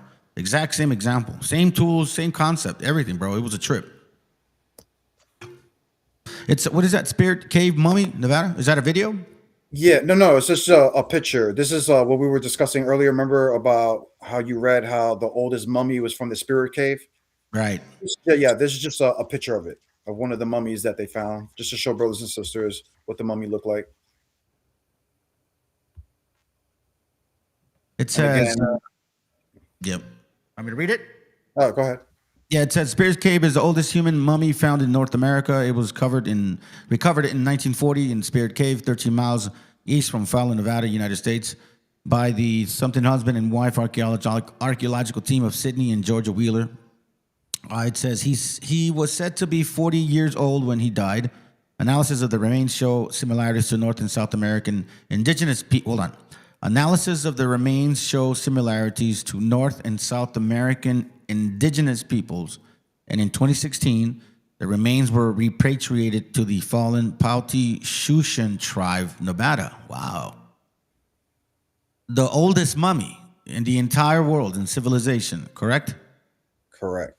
The spirit mummy was one of the first to be dated using accelerated mass, I don't know what that letter is, spectrometer, radiocarbon dating. In turn, its discovery and analysis gave much insight and motivation for further research into the chronology of the Western Great Basins. It's a trip. And it matches the people, by the way. So this is not African people, right? Like not European either. Like they exactly. These are mummies, yeah. And these are the Chichoro mummies that were in South America? Yeah, like 7,000 years ago. That's a family, right? Like a mom. Yeah, baby. It's like a family, right? Yeah. Sheesh. See, now this was about the Chichoro mummies. It says the Chinchorro mummies are mummified remains of individuals from South American Chinchorro culture, found now northern Chile. Okay, so it's northern Chile is still South America, like south of the Americas. They are the oldest example of artificially mummified human remains, haven't been buried up to 2,000 years before the Egyptian mummies. Hold on. Damn, bro, this shit is crazy, dude. I found, and again, and you know what? Every time I've been beating up Kemet brothers with this information, and they get mad because they hate to see this type of stuff, because they, like you said, they've been taught all their life that that the Samaritan, that the Egyptian civilizations are the oldest. But then I'm hitting them in the face with their own science. And remember, keep in mind, we read earlier that they've done DNA on these particular samples of people, and they connect them to the natives, not anybody else. So I guess that whole "we was kings," they weren't the first mummies, that's for sure. You weren't the first mummies, bro. Anyway, yo, keep reading. That's what I'm saying. It's gonna explain it. That's what I'm saying. It already said that by 2,000 years, man. Y'all are too. Hey, you Egyptian worshipers, you guys are 2,000 years behind us, sir. Oh, that's crazy, bro. Now, even at that part, it says the earliest mummy that has been found in Egypt dated around 3,000 BC. Hold on, let me slow down. So the earliest mummy that has been found in Egypt dated around 3,000 BC. So that's 3,000 years before Christ. Right now we are 2026. So that's 5,026 years ago, so to speak, right? The oldest anthropogenically modified Chinchorro mummies dated from around 5,050 BC. So that means 7,076 years ago, right? Correct? Is that right? No, it was like 5,050. It's basically saying 5,050 BC. But right. But if we add our years now, it's way beyond. Yeah, that's like from now. Yeah, it's like 7,000 years ago. Yep. So it says here the next page, or I'm sorry, sentence. The oldest naturally mummified corpse recovered from the Atacama Desert is dated around 7,020 BC. So that's still here, though. Correct? Exactly. Damn. So that would be about 9,000 and change. It's now, a shell. What's the gap? What's the gap between that one, the 7,000 BC, to the first earliest Egyptian mummies that goes back 3,000 BC? That's 4,000. You guys are 4,000 years behind. Hey, how do the Comedics feel about when you tell them this shit? Bro, they be getting pissed, bro. Because they really worship that, right? Like, oh, they hell even yeah. touch their heads to that shit. Yeah.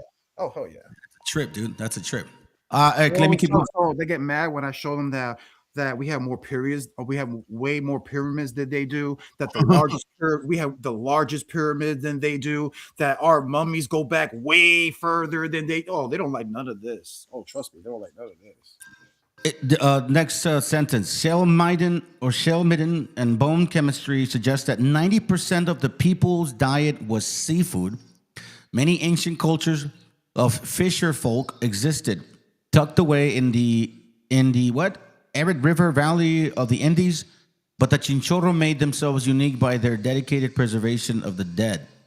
The Chinchorro culture settlements and artificial mummifications process in Arica and Parinacota were dedicated a World Heritage Site by UNESCO in 2021. I'm gonna look into this. I've actually never heard of the Chinchorros, to be honest with you, bro. My first time. Want me to read this? Yeah. Okay. The Americas and the true. Hold on. The Americas is the true old world. Scholars should be looking at the Americas for oldest civilizations because the oldest mummies are in the Americas. Their scientific approach on where to look should be completely opposite, based upon all the evidence of the Americas being the old world. Common sense tells me to look into the Americas for the oldest civilizations because the oldest mummies have been found in America. Can I say something real quick, bro? I don't want to slow you down. Remember that other book I showed? Was it this one? No. I think I put it down. The one regarding the Jews in America, right? Yeah. So there is a page in there where they were talking about how they found this plant that they had not seen in quite some time, right? Let me see if I can pull this up real quick. Oh, man, it sucks if I... Matter of fact, you know what? Let me keep going because I don't want to slow you down, bro. Do you want to keep moving to the next picture, or do you want to say something right now about that? Oh, no. Go ahead. Okay. All right, here we go. At the top, it says Figure 10. This is an engraving from the Temple of Hatshepsut, I believe, a 18th dynasty Egyptian pharaoh, which depicts maize corn from Punt, which is only indigenous to the Americas. That's true, though. I love me my tortillas, man. You want me to keep going? Yeah. The Americas is the oldest. What I said, right? That in this Egyptian temple, right, going back to around the 18th dynasty, it depicts maize, right? Right. You see that, right? From Foot. Right. Remember that. But hold on. But what is Foot, brother? Foot over there in that's the son of Ham. Okay, then. Right? So yeah, and where did he just claim Foot? Remember, maize from. Where's the land of Ham then, according to what this is stating? Well, then don't sound like it's over there. It sounds like it's saying it's in the Americas, right? Right. Okay, there, right? So if they're saying that which depicts corn from Foot, which is the land of Ham, but corn is only indigenous to the Americas. So what is the claim? That Foot has to be where? It has to be not over there. Yep, exactly. Somewhere in this region. So okay. So I pulled this up real quick before we move on. Hold on, let me show you this real quick. Hold on, let me see if I could. Hold on, I'm just gonna move this. Hopefully, I don't lose your screen. Okay, I'm just gonna switch it real back. Hold on. Okay, I'm just gonna switch it and I'll pull you right back. This is the book that I was sharing earlier, right? But in this book here, it says this interesting part. I believe in page 10. I don't know if you can see it, bro. It says number 24. And this is a trip to me, right? That's why I was like, dude, I got to share this with you. Number 24 says of one of the conjunctures, balsamum was peculiar to the Jewish country and thought to be long lost ago, saith Plino, right? If it were, this now found again in the Americas. You know what that is? Now, what is that? I'll show you real quick because it's part of the scriptures too. It blew my mind when I was like, what do you mean? Hold on a second. So you guys didn't see it over there for a while, but if you look, hold on, man. Come on, slow down, bro. Slow down.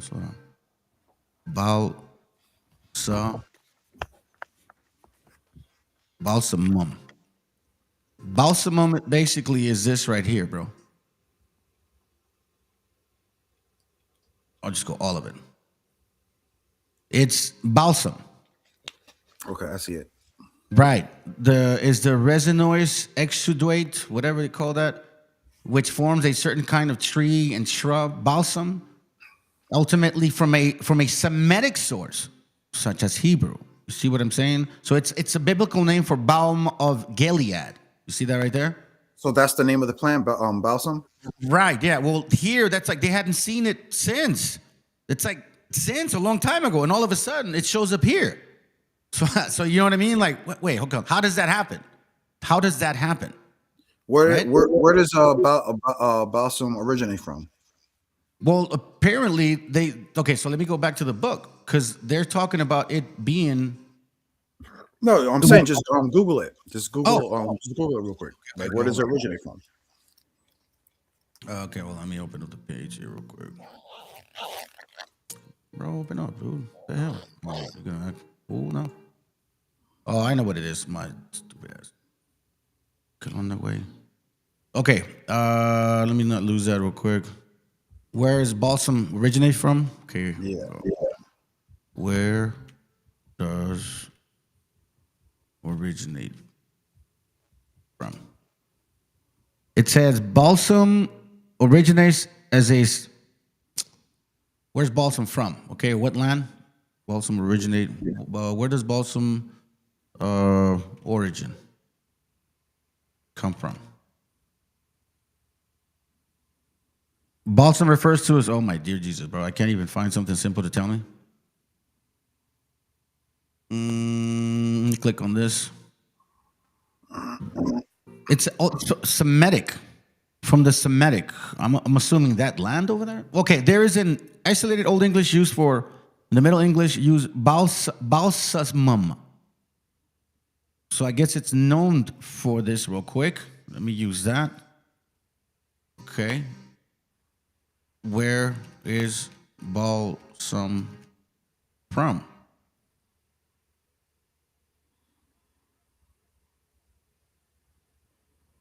It's from a resin tree, a copal. Balsam of Peru, balsam of Tulo, balsam of Gilead. So the only time you see the balsam of Gilead is from the Bible reference. But other than that, it seems like it's from the Americas, bro. Shit.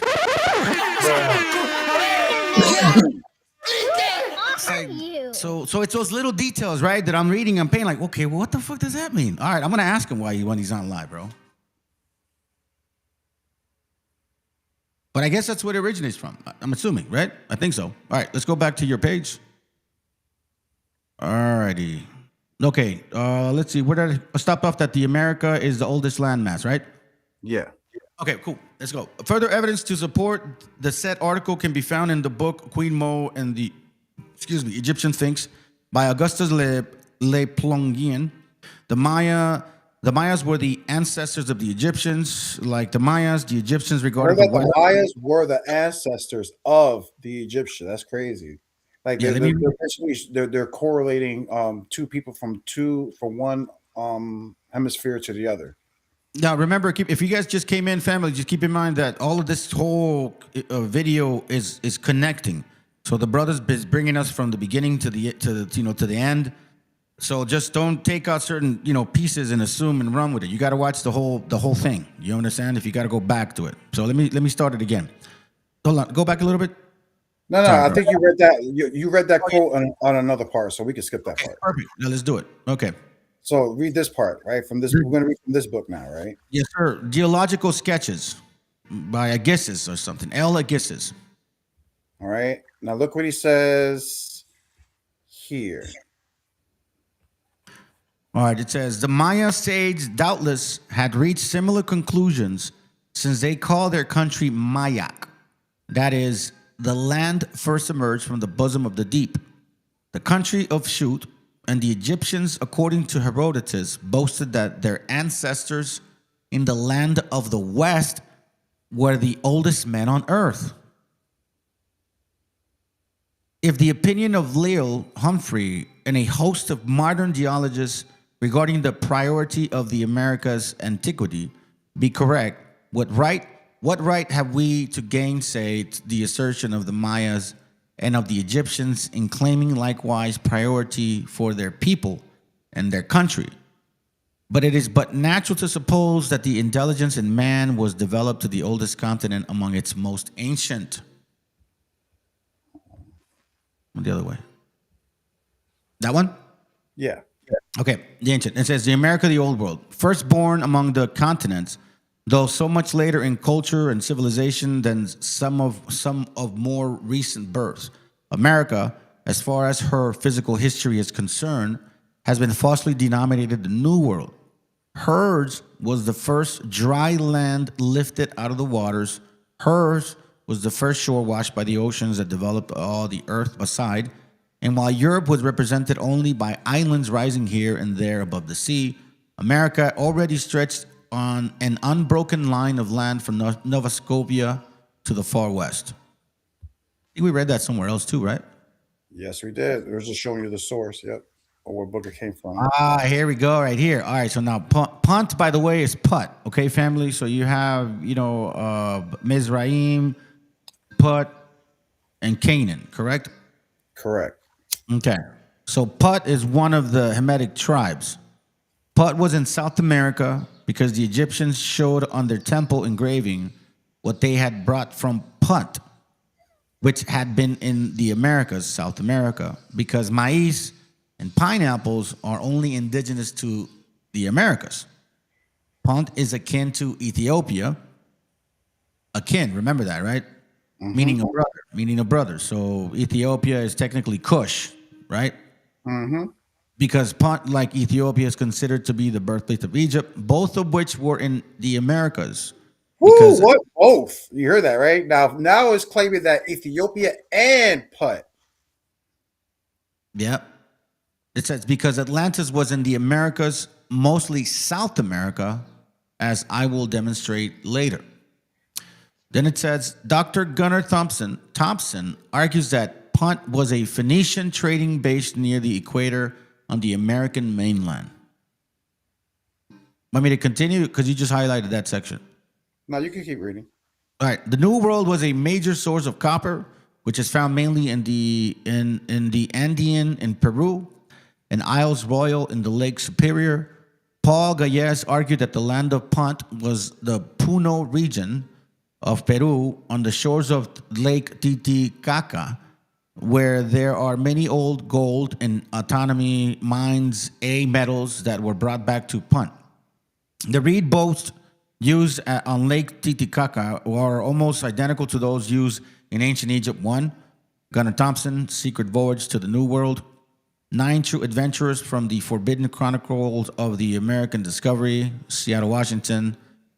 Misty Isles Press, 2006, page 173 through 197. Then it says Gunnar Thompson, How the Portuguese Outfoxed Columbus in Frank Joseph, Unearthing Ancient America. So these are different sources that he's using. The Lost Sagas of Conquerors, Castaways, and Scoundrels, Franklin Lakes. And we knew NJ New Page. It says 2008, page 334 through 243, Gunnar Thompson, From Fantasy Isles into Continents, How Myths Became Realities of the Hands of the Portuguese Cartographers. Then it says Atlantis discovered. Atlantis was in America. Atlantis was in the Americas because a place name like Atlantic or Atlantis Ocean, Atlanta, Georgia, or Aztland State Park in Wisconsin, Sons of Wakanda. Also, Atlantis was in Mexico, according to the book.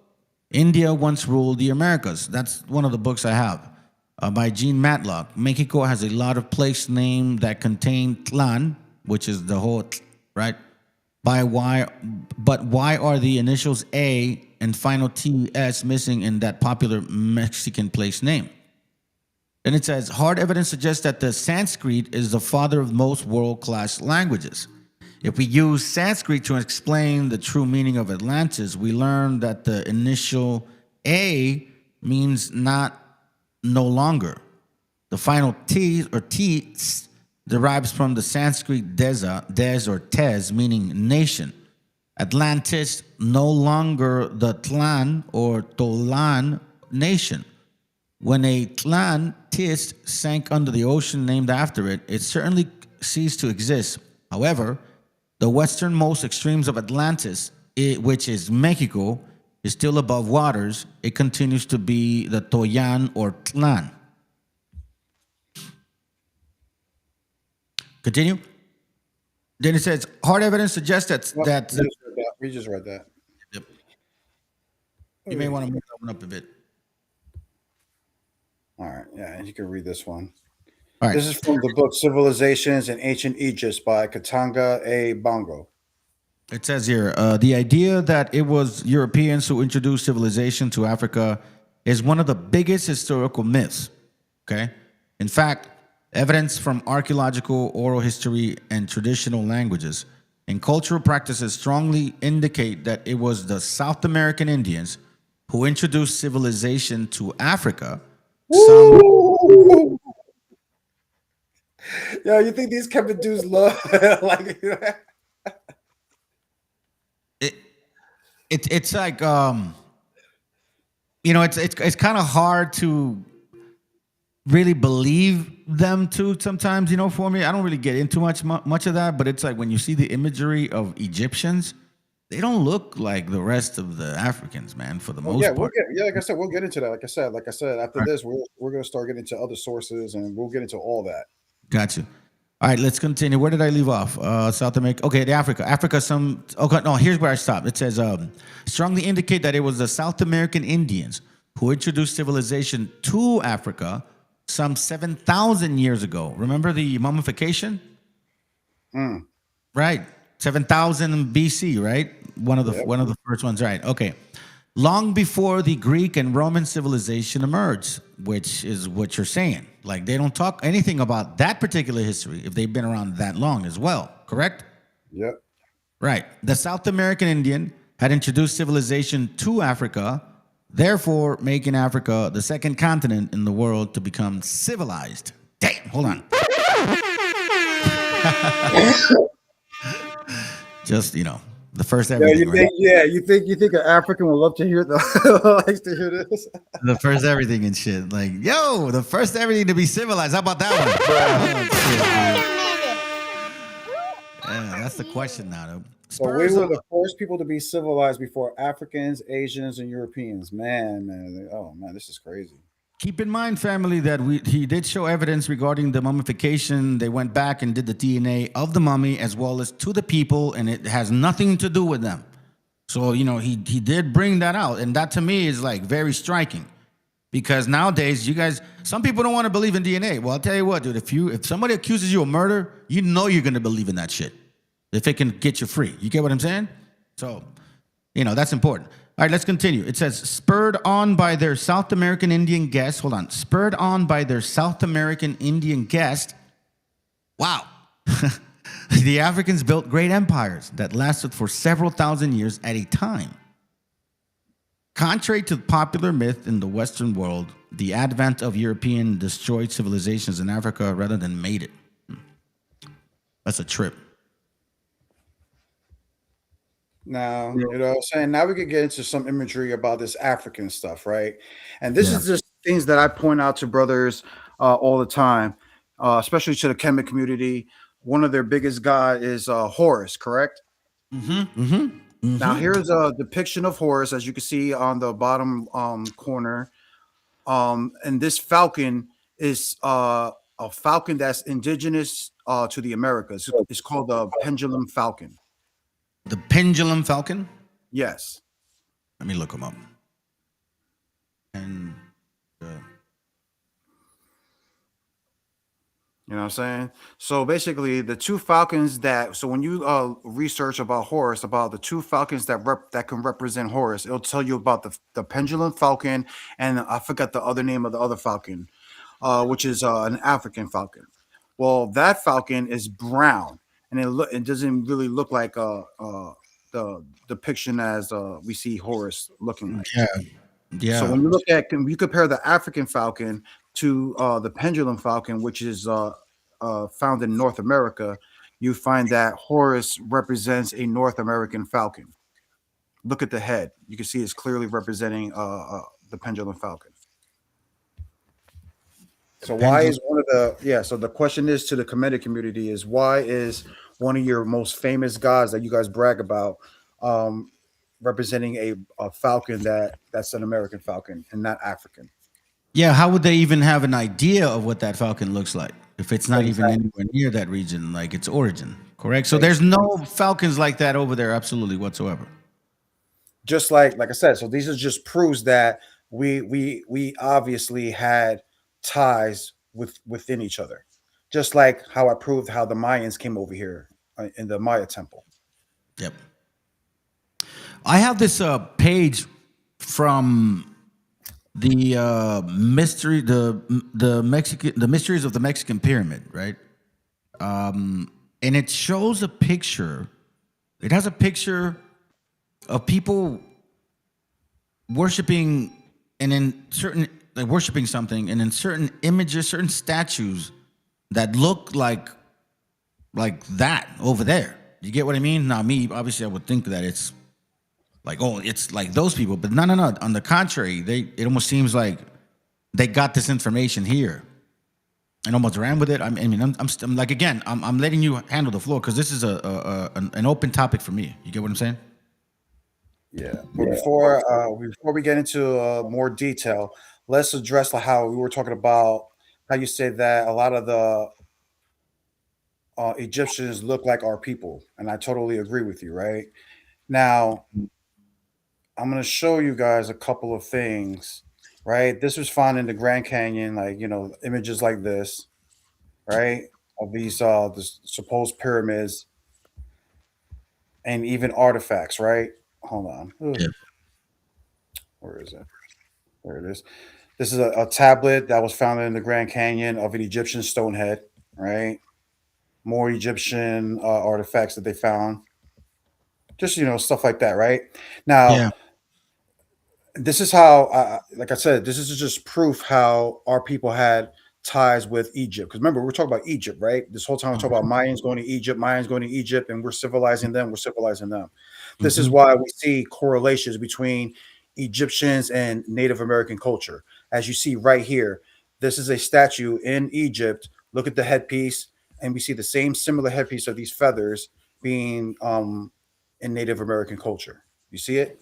Yeah, I see it. Okay. Now watch this, right? We see these images all over the Egyptian wall of Egyptians like acting like birds, right? Basically like falcons or whatever are birds, correct? Yeah. Hey, let me just pause real quick. Hey, family, you guys know how to handle this. I just want to show this example of how people, like this sounds to me like a so-called West African, right? West African American. This is right here. Canelo is an Irish dumb spick. Don't fucking retype that shit, bro. Just say the racist shit that you want to say. That he's a spick. Don't go there, man. We already know. You guys always want to say, oh, people are racist towards us. Dude, you're the first example right now. And nobody here is attacking you. You showed up out of nowhere, pointed some stupid ass verses, and then you call our people spicks. So I want my gente to know how you guys think. All right? Anyways, let's continue, bro. Yeah, so like I was saying, so we see the Egyptian art right here, right? Them depicting them as birds, right? Hold on. Oh, let me get back to it. Oh, my fault. An Egyptian statue, right? Mm-hmm. And here we are. Why do we see Native Americans doing the same thing? Mm-hmm. Mm-hmm. You see what I'm saying? Dual Hamitic cultures, right? There was a brother on YouTube. You probably ran into his channel. He would just post pictures, maybe read books in Spanish, and he actually showed a lot of pictures of the similarities in those dressings, just like what you're doing right now. I'm gonna see if I can find some of his examples while you're doing that. Go ahead, bro. Go ahead. Right now, look at this picture right here. What is that? This Mayan wearing, right? Is that not African garment right there? Leopard garment. Mm-hmm. We can clearly show Africans wearing these garments in their paintings and drawings. The same thing, right? Let me see. Like I said, I want you to show us. We were talking about the Egyptians. Let's stick to the Egyptians real quick. Here we go. Right, perfect example of what we're talking about. That's a Native American woman, and these are Egyptian pictures. Why do our Native American sisters look like the Egyptian, the women on the Egyptian walls? Mm-hmm. Check it. I found some. Because that's it. That's the one, bro. It's like my book. That's like my dad. Rest in peace, bro. That's funny, what I'm saying. You see that, right? Look, he looked like a Mexican right there. Like, no, trust me, I'll tell you what. I be showing these Kevin dudes these days. They be getting mad, bro. They're like, "Oh, what were your people over there?" I'm like, "Bro, I can show you people that look just like you, way more than they look like you do." What the fuck you talking about? Like, dude, that's a trip. The trip. There ain't no wool there, bro. There ain't no wool there. Check this real quick before you move on. So here's the one that I'm talking about. He was showing pictures like this. So you see, I know you're mentioning Egypt, but I'm just going to run it real quick. Assyria, Tolteca. See that similarity, the feathers, the style, right? Yeah. There goes another one right here. You look at that. That's the one that really blew my mind. Look at that one right there. You see how he's holding up the horns like that? Or this one? Yeah. That's what you mean, right? The feathers as well? Yeah, exactly. Right. Check this one out real quick. Two more, and that's it. So you got this particular like dress, you see how the somewhat of a similar style, not exactly, but now this was the one that kind of blew my mind because he brought this up here and he's talking about like 2 Assyrian helmets, right? And yet you see that here, bro. Look at that. Look at that right there. You see the curvature? The helmets, Mochi, Peru, and Assyria. All right, go ahead, bro. Go ahead, you good. Let me go back to your screen. Where it goes right here. Where you at? Come on, Right, bro. because look, right. There you go, right there. All right, go. So, like I said, we see temples that are being built over here that you see over there in Java, which is like in what is that in East India, right? Yeah. You see the similarities of our people building structures just like you see over there in the other side of the world. Mesoamerica, you got step pyramids, you got Egypt, you got Indonesia, you got India. Yo, it's like this, dude. It's like, check this out. It's like this one. When I did the thumbnail, you see Egypt, Iraq, India, Mexico. Was it similar to that? Yeah, like that. You just literally showed that perfect example, man. That was a good picture. What is that called? Here. Anchor what? Anchor what? Yeah. That's in, I believe that's in Indonesia over there by almost Australia. Bro, it almost looks the same, dude. Exactly. So I always tell people, why are our ancestors building monuments that we see in all different cultures around the world? Again, this is in Indonesia, Mesoamerica, artifact. Hey, it's like the voladores, bro. The voladores in Dakota, the voladores here in Mexico, the voladores over there in India as well. I always tripped out on that particular custom. Like it's not everywhere. So it's a trip. Balinese. Where's Balinese? That's in Asia. Asia, okay.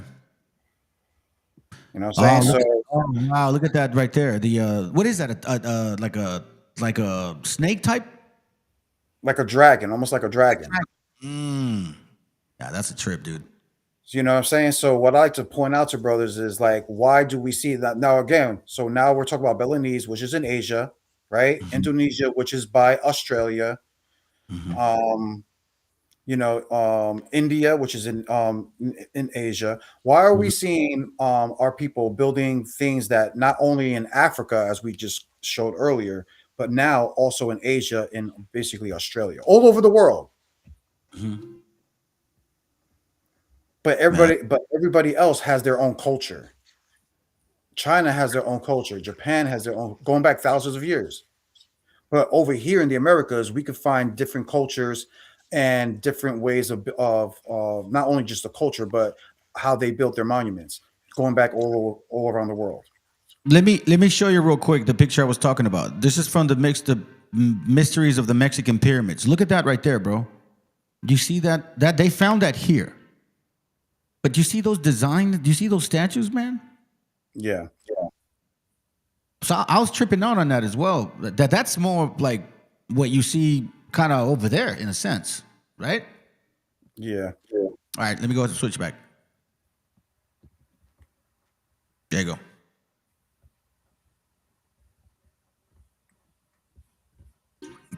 What is that? That's a Maya statue.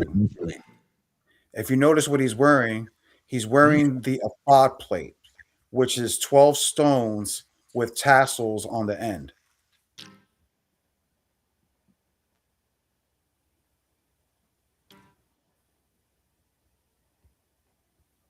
You see that, brother? Yeah, I can see it. Yeah, I can see it. So what do we read about the Ephod plate? Like, who wears the Ephod plate according to the scriptures? The priest. The high priest. But we see artifacts of Mayans wearing that, right? Beautiful testimonies and stuff like that. All right. We can get back to the main point now. Hold on. Let's go back to what we were discussing. The clothing is the trippiest, man. It's like there's certain things we don't run from. There's certain things we don't never change. Usually it's our diet and our clothing. You know what I'm saying? And to bring back the fact that corn, because corn is a significant thing, man. Like you can't deny that, you know? Fuck, I wish I had that picture, bro. Damn it. What I was about to say, like I said, remember I was talking about earlier, we were talking about earlier about how in the 14, 15, 1600s, how the Christians had a dilemma about Ars Rif and about how they had to answer the question about who these people are and things of that nature, right? Well, here's a perfect example of what I was talking about. Like these maps are from like the 1700. Now, if you notice, this is from California. Do you see what they named that sea? California, Gulf of California, or Cortez Red Sea? Are you fucking me? Are you serious? You see that, right? This is Red Sea, something like that, right? Yeah. Red Sea. Right? Look at this map. What does that say? Red Sea. Gulf of California, right? Another map. Oh, I see. So, brother, do you know how you hear One West? You hear how they say, "Well, we have maps going back to the 16700 of 700 of someplace in Africa called Judah, the land of Right. Judah." Right. You see what I'm saying? Well, we have maps saying that the Red Sea is over here. And when you look at the power, I mean, as a matter of fact, hold on. I remember, I don't know if I saw the video or if I heard, or if I read it somewhere or somebody told me, but it said that it's kind of impossible for their Red Sea to really be the biblical one because the water's not that deep. You know, like the people wouldn't drown that heavily. I don't remember if what fucking video it was, bro. And I'm thinking to myself, wait a minute, hold on a second. So you're telling me that so-called Red Sea over there is not deep enough to really drown a huge army? They're like, have you ever heard of that by the way or no? No. Okay, I'll look for it. I'll see if I can pull it up. I'm not gonna do it today, but I'll try to send it to you later. We're reading this one? Yeah. Britain, the key to the world history. Now, you know what I'm saying? Now, in this book from page 17, here's a page 17 and 18. But I highlighted it for us so we can read from what is basically being stated in those two chapters. So we don't have to read the whole thing. We'll just read. Okay. It's here. Okay, so it says, as far as Bible geography is concerned, it appears that the main person responsible for its misinterpretation was Constantine the Great. Okay, so in case anybody doesn't know who Constantine the Great is, do you want to share with them who Constantine the Great is real quick? That's basically the person that people talk about, the Council of Nicaea, when people talk about how the Bible was basically corrupted or, you know, or whatever the case may be, right, by this Council of Nicaea. It was done by him. Perfect. Who had definite motives of transferring the arena of Jewish history. Hold on. Who had definite motives for transferring the arena of Jewish history and that of Christ to another region altogether. Holy shit. Go back to the book again. What's the name of the book? Real quick. So the people can see it. So the book is called Britain, the Key to the World History by Gomez Beaumont. Okay? This is important, family. Write this stuff down. Go for it, bro. Let's go back to it. This is good right here. I like this. So it says, let's start again. As far as the Bible geography is concerned, it appears that the main person responsible for the misinterpretation was Constantine the Great, on top of other things, who had definite motives for transferring the arena of Jewish history and that of Christ to another region altogether. He used Christianity as a valuable political asset.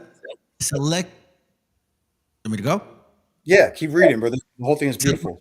Selected the East as his empire, and with the aid of Eusebius, which was a famous writer, Jerome as well, famous writers of that time, and others, invented the present Palestine. Wait a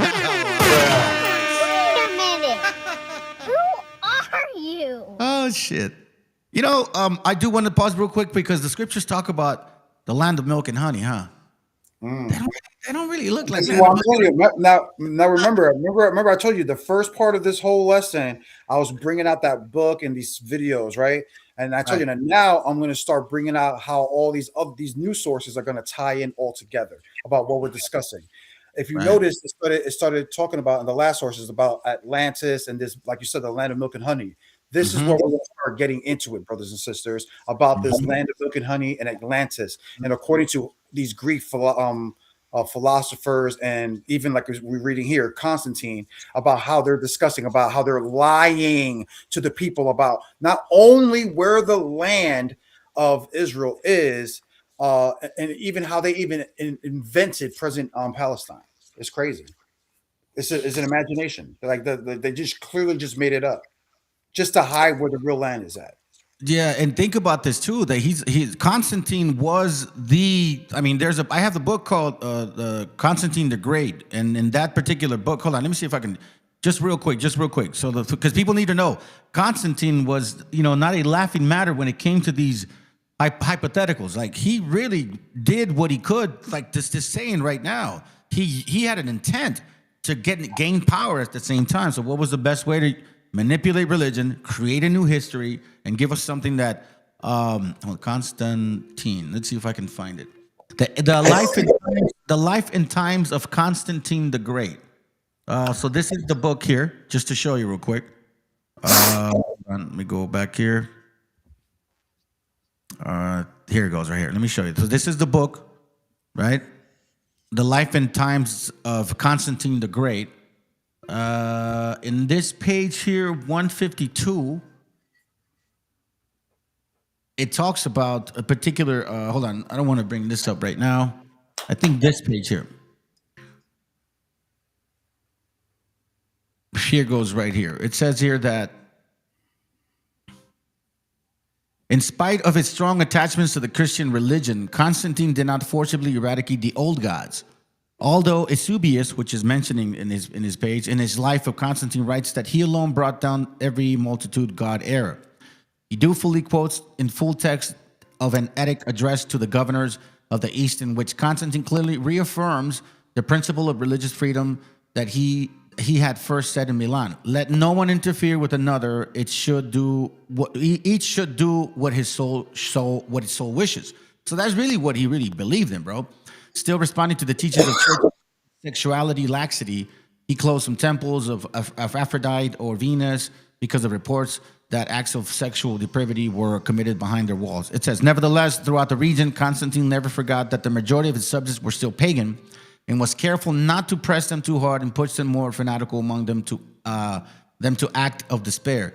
He knew well that with the imperial favor withdrawn from old religion, the vine would soon or later wither. So like he really planned this out, and like this is saying right here. It says here, as far as the Bible geography is concerned, it appears that the main person responsible for its misinterpretation was Constantine the Great. We're talking about 300, 400 AD, correct, bro? Correct. Right. Who had definite motives by transferring the arena of Jewish history to that of Christ to another region altogether. It says he used Christianity as a valuable political asset, selected the East as its empire, and with the aid of Eusebius, Jerome, and others, invented the present Palestine. I cannot explore this very important and fascinating theme now, but hope to undertake it in the not very distant future. In a life of that remarkable monarch who was born in York in the Bedern, I believe. If this be correct, the present day Jews who make a historical claim to Palestine are utterly wide of the mark. This is fucked up. It's like, y'all miss, bro. Are you serious? You can't even get that right. Shit. Just the highlighted part? No, you can read from the top. Okay, cool. It says geography and all the history of tradition attached to it. Sky high. Ignatius Donani, in his work Atlantis, said truly that the history of Atlantis is the key to Greek mythology, as indeed is the case. Yet that mythology all points unhesitatingly to the earliest civilizations as occurring in the Atlantic regions, and not at all in the Mediterranean or in Asia Minor. Above all, the history of the Old Testament is the history of Atlantis.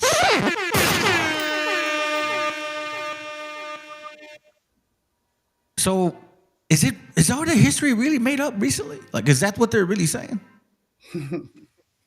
Sounds like it to me, right? Right. Wow. All right, let's keep going.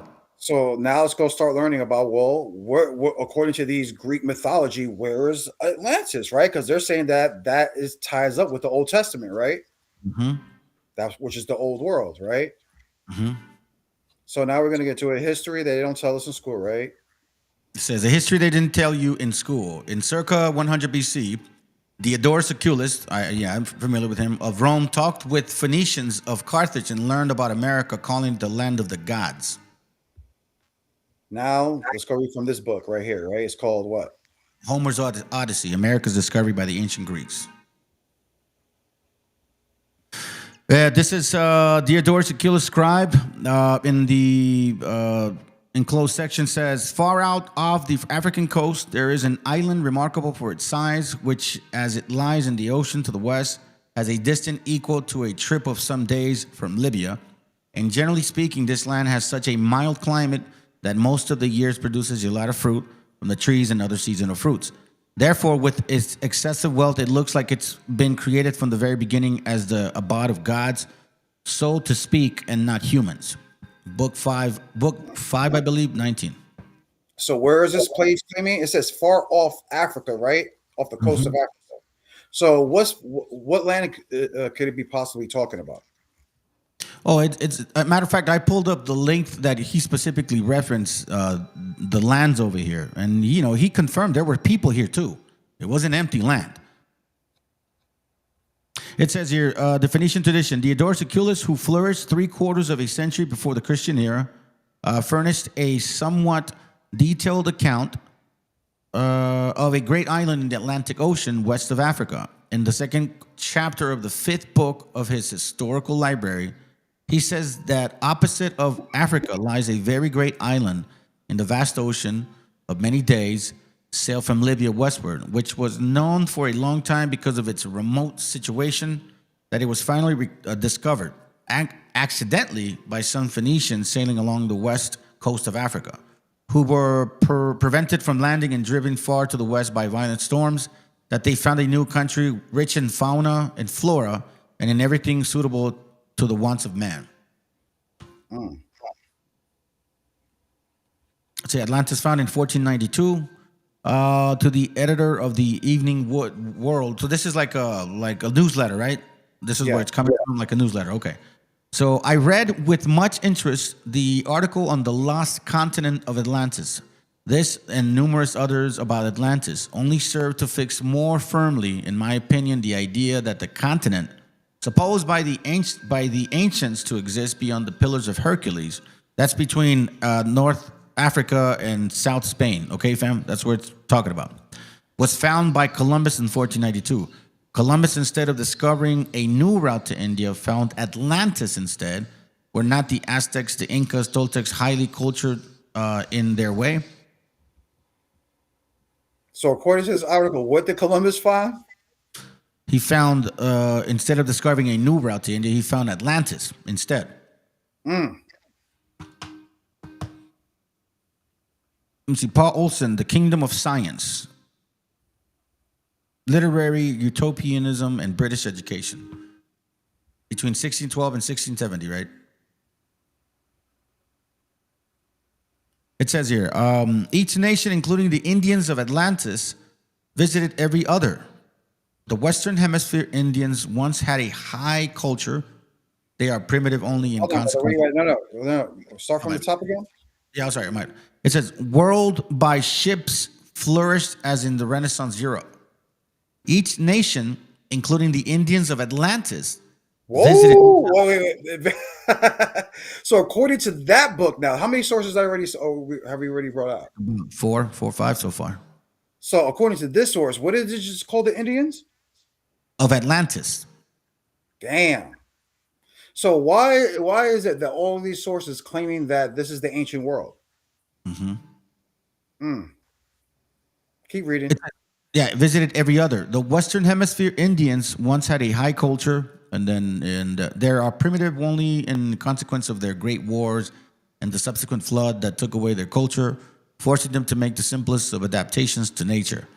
The governor of New Atlantis argues. The governor of New Atlantis argues that the representation of Atlantis in Plato, Critias, as planted, quote unquote, by the descendants of Neptune, and having a temple, palace, city, and hill with many goodly navigable rivers, surrounding the Escalia Coeli of the site of all poetical and fabulous. But a real Atlantis existed, Great Atlantis, powerful before Bel Salem became important. The real, quote unquote, Atlantis that you call America, right? According to Bacon's myth, so this is Francis Bacon, right? Both of the parts of the real Atlantis chose to launch important military expeditions at the same time. And this goes back to the whole, Freemasonry, because Francis Bacon was one of them. And they make this a very important part of their doctrine. Like, this is a part of their doctrine, that this is Atlantis. That's what they really, firmly believe in that. They may not say it. It says, the Journal of the 2-Month Tour in America. Who is this from? The Journal of 2-Month Tour is a book by Reverend Charles Beatty about his 1767 journey west of the Allegheny Mountains to promote religion among the frontier settlers and Native Americans. This is the Algonquian, that region as well? Is that what we're talking about? Yes. Okay, perfect. All right, I'm following. Then it says here, beloved men, they that have it handed down from their ancestors, that the book, I remember reading this, bro. I was looking for this, man. This is important. So pay attention, family, what they're going to say to you guys here, okay? Hold on, let me close this up. I don't need this open anymore.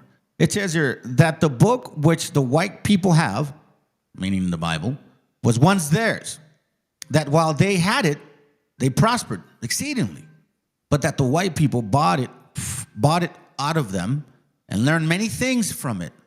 And while the Indians lost credit, offended the Great Spirit, and suffered exceedingly from the neighboring nations, that the Great Spirit took pity on them and directed them to this country, that on their way they came to a great river which they could not pass. It says, where God dried up the waters and they passed over dry shod. They also say, yeah, go ahead. Yeah, now again, brothers and sisters, this is what I was a perfect example about talking about how I'm tying things back up. Because earlier, the very first video, what did I show? I showed a video of a native telling the Sakari camp that the Bible was what? A stolen book and things of that nature. Just like this source just clearly just said it, that the book was once ours and that these people took it from us. And matter of fact, I have I can't find it, to be honest, bro. That's why I'm glad you brought this up, because I do have a book that they actually did say that. Right here, brother. Here's the book. Here's brother. Here's a second source. Second source right here, brother. I got you. Okay. Okay. Maybe this is it. All right. Can you make that a little bigger just so I can read it? Maybe I'll do it here. Hold on. Let me do it on my end. Yeah. Okay. That's a little better. All right. It says, The 10 Tribes of Israel by Timothy Jenkins. It says, it is among their principal and beloved men that they have it passed down from their ancestors. This may be it. That book which the white people have was once theirs, that while they had it, they prospered exceedingly, but that the white man bought it out of them, and learned many things from it, while the Indians lost their credit, offended the Great Spirit, and suffered exceedingly from their neighbors. They also say that forefathers were possessed of an extraordinary divine spirit by which they foretold future events and controlled the common course of nature, and this they transmitted to their offsprings on condition of their obeying the sacred laws. That's nice. That they did by these means bring showers of plenty on the dear people, but that this power for a long time past had entirely ceased. Wow. Is America the promised land or Egypt? It says, social occasions is vital to the understanding of how people come to their interpretation and appropriation of the Bible and its stories. One of the most popular biblical stories people have historically personalized has been the story of Exodus. This is good. It says, America's earliest European settlers understood America as the promised land they were entering after fleeing Egypt, since in this telling of the story, they were the new nation of Israel. They were given divine license to commit genocide of the native peoples. The new Canaanites, I see, that were already living there. Here, the land was theirs for their taking because God had given it to them in advance. Of course, the native people already living here. They. So this is what the Europeans believe. It is crazy. It is crazy, like you said, how they viewed it not only just as the promised land, but they used it to justify how they took over the natives, claiming that we are the Canaanites, that this land it belonged to us and actually belonged to them. But they still, agree that this is the promised land, right? Right. It says, opinion, is America the promised land for Jews? It says, it's time to say that America is a better place to be a Jew than Jerusalem. Ah, okay. If ever there was a promised land, we Jewish Americans are living in it. Here, Jews have flourished, not alone in politics and the economy, but in matters of art, culture, and learning. Jews feel safe and secure here in ways that they do not and cannot in the state of Israel, and they have found an authentically Jewish voice, their own voice, for their vision of themselves, or for themselves. Fucking Khazars. Even the Jews would be like, man, this has to be the promised land. It can't be over there. They bombing, they over there bugging out.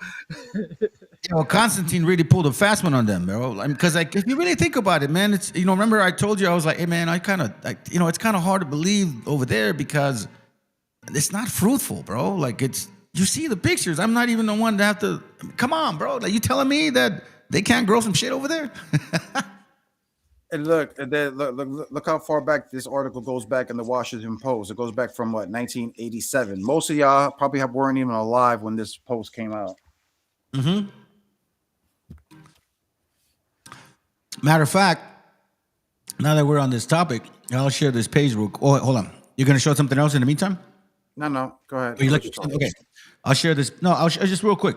I'll share it because again, you know how they're brought on these statements like us Jews and it's better for us here, correct? They got representation. You know what I mean?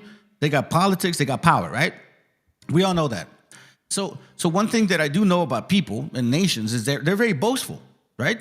They like to show off, and they always want to remind themselves of certain things in case their children forget. So this is a book by Max Demont, one of their famous writers, unquestionably the best popular history of the Jews written in the English language. Okay, so this is an important book to them. And I'm going to share to you why they think it's important. And make sure, family, that when you read statements like so, you really have to really take their word for it, okay? So let me switch it real quick. Sorry, hold on. This is the book I'm talking about, okay? Max Demont, Jews, God, and History, okay? Right? So, again, they will never want to forget. They need to remind themselves. But check this out. It says on page 371, it says, as a footnote to history, do you understand that? As a footnote to history, we must record the fact that the Indians on the Caribbean island where the flotilla first landed were greeted in Hebrew and Arabic by one Luis de Torres, a Jewish interpreter aboard the flagship. For Columbus was certain that the natives spoke either Hebrew or Arabic. Now, then it says it was de Torres, who was a translator, incidentally, who discovered maize and brought it to Europe. So going back to two things here that you mentioned, right? First of all, what they're stating. Secondly, actually three, what they're saying, that they don't even like Palestine. Constantine must have used that to benefit his attempt to rule, right? Rechange history, because it's not like it's new. And then on top of that, they also made it clear as a footnote to history. Don't forget that when we showed up here, we had to talk to you guys like in that language. That's heavy, bro. All right, we got at Job 28 and 19. Yep. Okay, it says Job 28, 19 through 20. It says the topaz of Cush shall not equal it, neither shall it be valued with pure gold. Whence then cometh wisdom, and where is the place of understanding? Now, the topaz of again, Cush. earlier, remember we brought up that source when it was talking about Foot and Ethiopia being in the same land, right? Yeah. In basically South America. Right. Remember that source? It said South America, correct? Yeah, I do remember that. Now, it just said that Topaz is known for his Kush, right? Or Kush is known for his to have his Topaz, right? Right.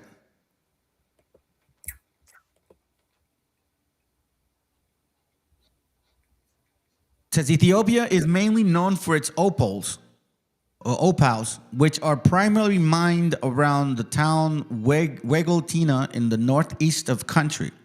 Only a few years ago, deposits of high-quality emerald were discovered in the Cebu Borough district in the south of the East African country. So why isn't it says that Ethiopia is known for its opals? Why doesn't it say for its topaz? Yeah, it's true that. Because it says in the scriptures on Job, right? Exactly. Topaz is most commonly found in Brazil. Come on, shoot that shit, bro. What's wrong with you? There you go. All right. So it says here, topaz. Here, let's bring that here. Let me get the scripture real quick. What is it, Job? What? I'm just for me, just for my sake, so I can while we see this, then I'll read it. Job 28. Okay, you're good. You're good. Go for it. Go back to that one. Oh, it says topaz is most commonly found in Brazil. Okay, unlike the previous picture the brother just showed, Ethiopia is not known for topaz, right? It's exactly Brazil is known for topaz, particularly in the state of Minas Gerais, which is the world's leading producer. Shit. Other significant locations include Russia, Pakistan, and Sri Lanka, as well as several states in the United States like Utah, California, and Colorado. So even, just by even naming the Americas, by far more. By far more, basically. Exactly. Now here's the interesting part. Again, just real quick on Job 28:19, it says, the topaz of Ethiopia shall not equal it, neither shall it be valued with pure gold. So it's saying like that Ethiopia should have like a massive amount of these things, right? Exactly. That's what it's known for. Exactly. Right. Easy. Interesting, bro. Okay, let's go. Brazil produces a significantly greater percentage of the world's topaz than Ethiopia. You hear that, family? Once again, Job talks about this. The topaz of Ethiopia shall not equal it. Okay? It says, while Brazil is the global leader in a major historic source, Ethiopia's topaz production is minimal and primarily done by artisanal miners. So somebody's lying, bro.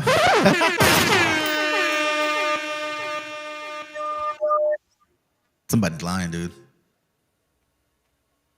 It's a natural bitumen. And you know what? That's another thing. Bitumen. I think bitumen, that's how you say it, right?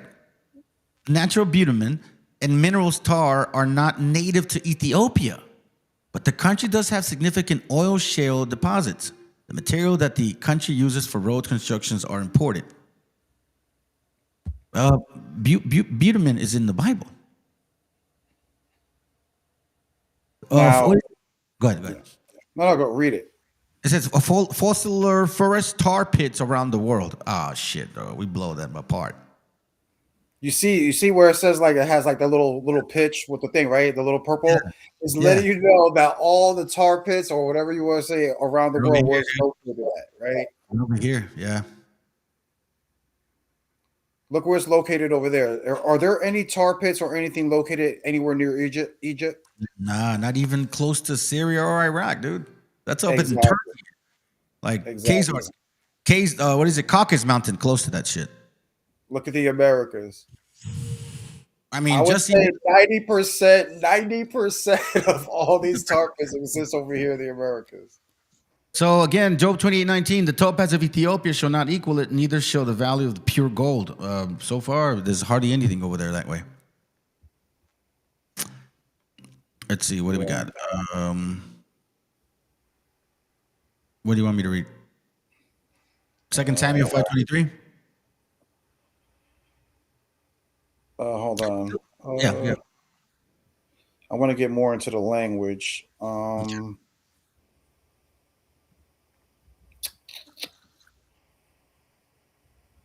There's no Salt Lakes, but no true one.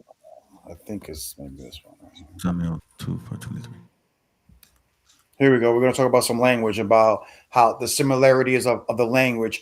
And the reason I'm bringing this up is now it's going to start tying into the last video of the night that I'm going to share to you about the Navajo elder and how I told you that's the longest video. It's about a 15-minute video. We'll probably watch like 10 minutes of it. But but this is where we're going to start tying in how many of the languages tie into like Phoenician languages and even Egyptian languages, or what you call broken Egyptian language. It says America, BC, ancient settlers in the New World, Dr. Ferry Bell, pages 253 to 258. At first glance, I perceived that about half at least of the hieroglyphic signs were remarkably similar to Egyptian hieroglyphs, as rendered in the simpler cursive form called hieratic, I think. Yeah. All right. So right here, you see this guy comparing the language and how he's comparing it to how it's very similar to what you call Egyptian hieroglyphs, right? Right. It is evident that the Mi'kmaq hieroglyphs must already have been transmitted to the North America more than 2,000 years ago, when they were still in use in Egypt. That's hold on. Let me remember. So let me read it again. It is evident that the Mi'kmaq hieroglyphs must already have been transmitted to North America more than 2,000 years ago, when they were still in use in Egypt. So it's saying that it predates it, correct? Or yes, or that it was in use over here at the same time in Egypt. Okay. All right. Right. I got you. So again, now again, what's very important about what this is stating is exactly what the native sister is going to start talking about after she talks about Christ. She's then going to start talking about how her and her family visited the Mi'kmaq tribe. You know what I'm saying? What you see right here, the Mi'kmaq, right? And their hieroglyphic. She's even going to tell you how their language is a broken down Egyptian hieroglyphic language. Hold on. Let me just. The brother said something because they must be saying something between themselves. It says, yeah, it's the Daily Dose says, yeah, but the issue here is that these nations are claiming to be us and that the land was stolen by us from the Africans. And just to kind of let you know, Daily Dose, if you look at it from what the brother's overall stating, they don't even really come into the picture. Like, I think you're making that clear, right? Like this African concept here. That's not even being referenced at this moment, correct?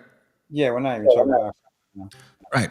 Because I think the brothers, and again, I like to pay attention, listen, so I can study it myself and process it. But I think I'm seeing what you're seeing. You know what I mean? Because it's not clear for everybody. But you can see, you have the vision, you can see what you're doing when you're putting these puzzles together. Right? So I'm starting to kind of see what you're referencing, especially when you mentioned Romans and Greeks. They didn't even fucking know about anything like that. They never wrote about that shit. Like, so how new are they? Right? And then when you're talking about how, the Maya going over there, the Egyptians, and you emphasize that those people don't even look like the rest of the Africans. So this is what the brother's also making sense too. He's separating that in its own way as well. All right. So just go ahead, keep going, bro. I just wanted to answer the brother. Yeah. So what we just read, talks about how the Mi'kmaq language is basically like an Egyptian hieroglyphic language. This right here is a guy named Brian Stubbs. You can see the yeah. Okay. Now he's Eastern language. He's from Eastern Utah. He's basically a linguistic scholar, right? Mm-hmm. Let me see if you can read this. Okay, there we go. It says there, exploring the explanatory power of Semitic and Egyptian in the Utah Aztecan. Published by Grover Publishing, this book is solid and full of technical details a trained linguistic can really sink their teeth in. Brian Stubb has toiled for decades as one of the foremost Uto-Aztecan linguists in the planet. Many thought his highly acclaimed 211 Uto-Aztecan, a comparative vocabulary, would be his magnum opus. Turns out it was only Stubbs' warm-up act. All these years, he has been patiently gathering massive data that shows profound Semitic and Egyptian influence in the language family spoken by the Utes and the Shoshini on the north, Nahuatl on the south, and Hopi in between. So he's saying that he's found a connection within the linguistic, field, the similarities between the Semitic, Egyptian, but that includes the Utes, Shoshinis, Nahuatl, and also the Hopis, correct? Correct. There's Semitic and Egyptian influences in their language. Right. So this is a revolutionary paradigm changing book. This is a highly recommended book for serious students of the Native American culture. Yeah. That's pretty heavy. Go ahead. Yeah. He's the one you're going to show the video? No. Okay, I was just showing you how, different languages, and the reason why I was showing you, because remember I said the Mi'kmaq is a tribe that's located above New York, almost by Canada, right? And they have like broken Egyptian language. Notice Brian Stubbs is talking about Aztecan, right? Where's that location? That's in like Mesoamerica. That's completely how far is that from the Mi'kmaq? You would have to say very far, right? Yeah. But yet we're seeing similarity in their languages, which is Shemitic or Egyptian. Yeah, all up north and south. Exactly. You want me to read this? So now let's go watch this last video. I'm done. Right. I was going to start playing the last video. Let's do it. By the way, how much time do you have, bro? Bro, I'm chilling. All right. Let's see what time. We got about 2.5. It's 8:00 my time. You want to say run it about another hour and a half? You think that's good? Yeah. Cool. All right. And then we'll go from there. Now, oh wait, I lost the link. Well, that was you, right? Okay, here it goes. Sorry, my bad. That's right. You switched it. Okay.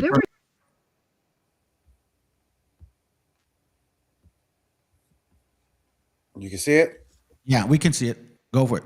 Stories. I mean, there were oral histories, and they would remember because I was non-minstrel, was to the hilt, obedient and incredible, and very, very wise. And so he went in the Hogan with 12 men, and they would first cleanse themselves, go to a trache, the sweat lodge, fasting. I can turn your wildest ideas into a song. Describe it in a few words. Choose a style. Let Mareka V 8 hand rest. They would cleanse themselves, then they'd clean up and come into the Hogan, and all 12 of them would sit around in the Hogan. And again, I was behind Grandpa. I told you I was always behind him. And I was allowed there, remember, because I was non-minstrel. And so, and I was a little child. Pause it real quick. Pause it. Well, when they were there were stories. Yo, hey, did you guys catch what she said? Just in case your sisters don't understand. She was allowed in this room because she wasn't going through her menstrual cycle. That's biblical right there, bro. Do you get what I mean? Now that's heavy duty shit right there, bro. Like she literally understood. Oh my God, man. Okay, let's keep going, bro. This is good. I mean, there were oral histories, and they would bring out their what you would call their seer stones. When they would sit in a circle, they all had a seer stone. Now, this is a big fat one. This is not a seer stone, but it was a rock that sometimes was, but it was round. And they would hold it in their hand. and they would see things in there, and they would share their history of the people there and everyone took turns in the room.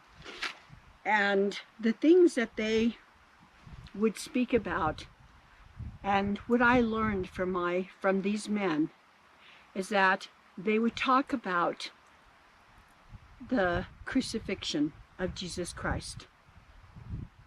They would tell the specifics, and then they would say the prayer, and it was so profound, and I would end up crying because it was absolutely beautiful to listen to the crucifixion and the song and the prayer. Then added to that, they would talk about how our people came here. And some of the things that I wrote down was that my grandfather said we came from the east, and that eventually that Christ, after he was crucified, that he walked among the people. And I did say to you before, when we would be riding on a wagon and going through Chaco Canyon, he would slow down and stop and tell my Biji and me and those in the wagon, and he said that Christ walked here, that he blessed the people, he taught them, he healed them, and he blessed them. And he would tell them when he was ready to leave, and they were so sad, and he taught them the herbs, how to heal and heal themselves, you know, and to bless one another, and he left with them all of the things that he did for them so that they could do for themselves. And anyways, and then you would carry on, and he would just continue to expound upon that. And I didn't really understand, but I came to know how true that was. When Christ would leave, and he appeared to other tribes, and then he would come again, and he would bless them again. And so it was an incredible experience that as I was at the feet of my grandfather and these 12 men, how they expounded upon the oral histories that they knew, that I knew, that meant everything to them. And it was their foundation, and they wanted to be sure to carry it on. And few Dene people know these things. And the argument is always, well, you know, the white people brought us Christianity. It is not, well, they brought it later, but we as Native Americans and my people as the Dene people, they walked and talked with Christ long before the pilgrims came. They knew him, and he walked around among them. When you think, you hear that claim, brother? Yeah, that's heavy, bro. She said way before the pilgrims came. I have a book that says that Jesus came to America, and it talks about a lot of similar things that what she's mentioning. As a matter of fact, I was even looking for the page here, and that's why I'm kind of doing a little bit more homework on it because I wanted to talk about it. The word mexicana. If you divide the word meshi and then kana is kind of like humble, right? Like humility. There's a different definitions on it, but it's like submissive or humble, right? So if you put together the two words, it's like humbly anointed. If you put mexicana, right? Humbly anointed. In this book here too, also that here, let me just show you real quick. This one, the one I was referencing, it actually says, and I'm looking for the page because it talks about the book called Teomotzli, right? And it's actually what it means is the divine book of Moses. And in this book, you find how our people had these scrolls, old, carrying them in like some type of ark, right? And it was important to our people to keep that knowledge and understanding. But they called it Teomotzli, the divine book of Moses. There you go. I'll keep looking for it. Go ahead, man. I just wanted to say that. All right. Think about the drawing on that these men had. And then think about what my grandfather and the 12 men spoke about. And they, my grandfather said that they built a ship and they came across the great waters and it was tumultuous. And they came here to this land. They were in the east. And there was millions, eventually, of millions and millions of Native Americans that were just covered this land. And when they would fight, they'd have heaps of dead people. I mean, could be 50,000, 60,000 of them killing each other. But as the fighting continued and it became really bad, the people broke into tribes and they went in many different directions. You know what's funny about what she's discussing right now? Mm-hmm. It's almost like the belief of Mormonism. You know, if you ever read the Book of Mormonism, that's basically what it's talking about basically wars between the Northern Kingdom tribes when they came over here to this promised land. If you really think about it. Now, she's not a Mormon. For anybody, who wants to say, oh, well, she's just a Christian. No, she's not even a Christian. She's a Native sister who has her own channel. She has hundreds of videos, this lady, right? Yeah. It's just that in this specific video, she was asked a question. Someone asked her a question about, have you ever heard of the theory that natives are Hebrews or stuff like that? And now she's just made this video discussing that. Okay? So she's not even a Christian or any of this stuff. She's just sharing about what she was taught. Right. Connecting the dots, basically, like, hey, I remember I went through this. Like, just basically, that's how it all starts. Like you experience something, then you read about it, then later on you're like, wait a minute, I remember hearing about that story. Yeah, that's right. I was this old, and my father. That's what she was talking about. Because she even said, like you don't just say, oh, in my menstrual. By the way, like it was just like a normal day, and she happened to she happened to be clean, not unclean, and she could be around the elders, and she heard the story. Pretty standard. Facts. Let me keep playing. Yep, go for it. Went south. Grandpa says we came.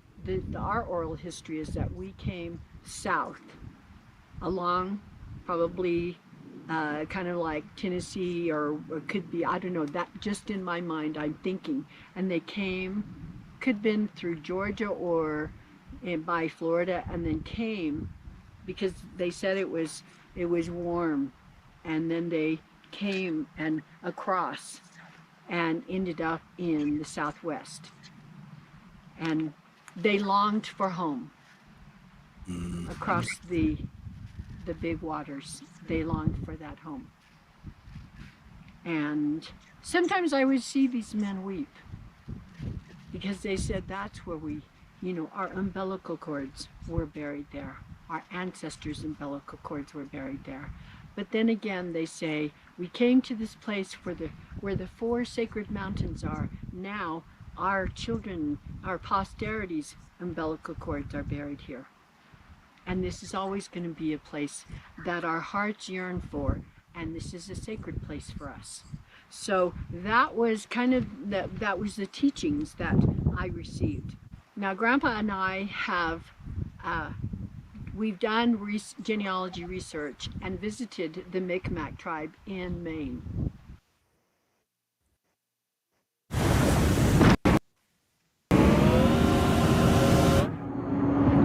Commercial. Yeah, now she's going to be discussing the Micmac tribe. Remember, it's going to tie into what we were talking about the Micmac earlier. Right.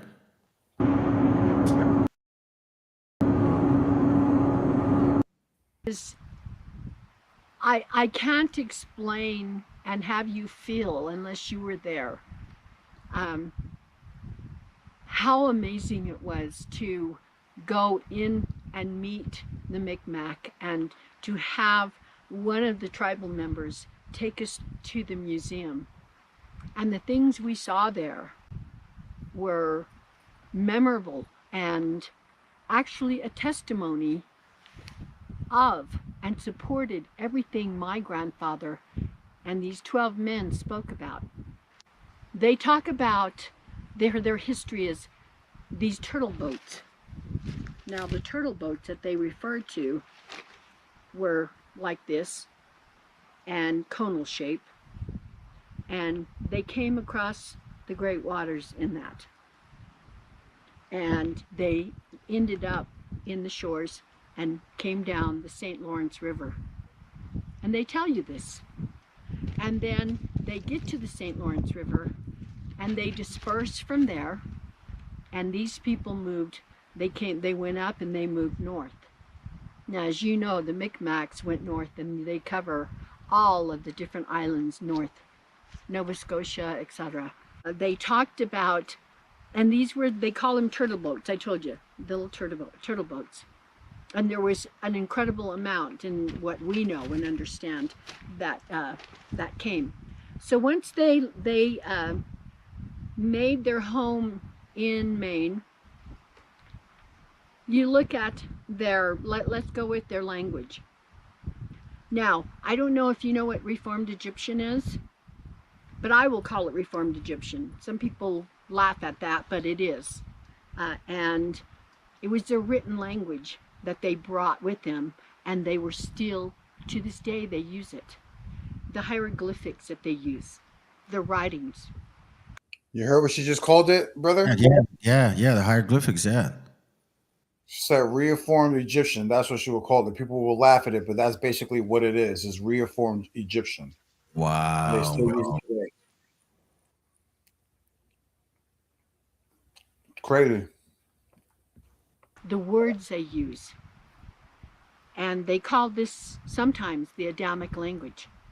And it's incredible. You heard what he said? They call this the Algonquin language. Hold on. You mean the same Algonquin language that the first Bible that was published on U.S. soil, in the U.S. soil was written in? Mm-hmm. That's crazy.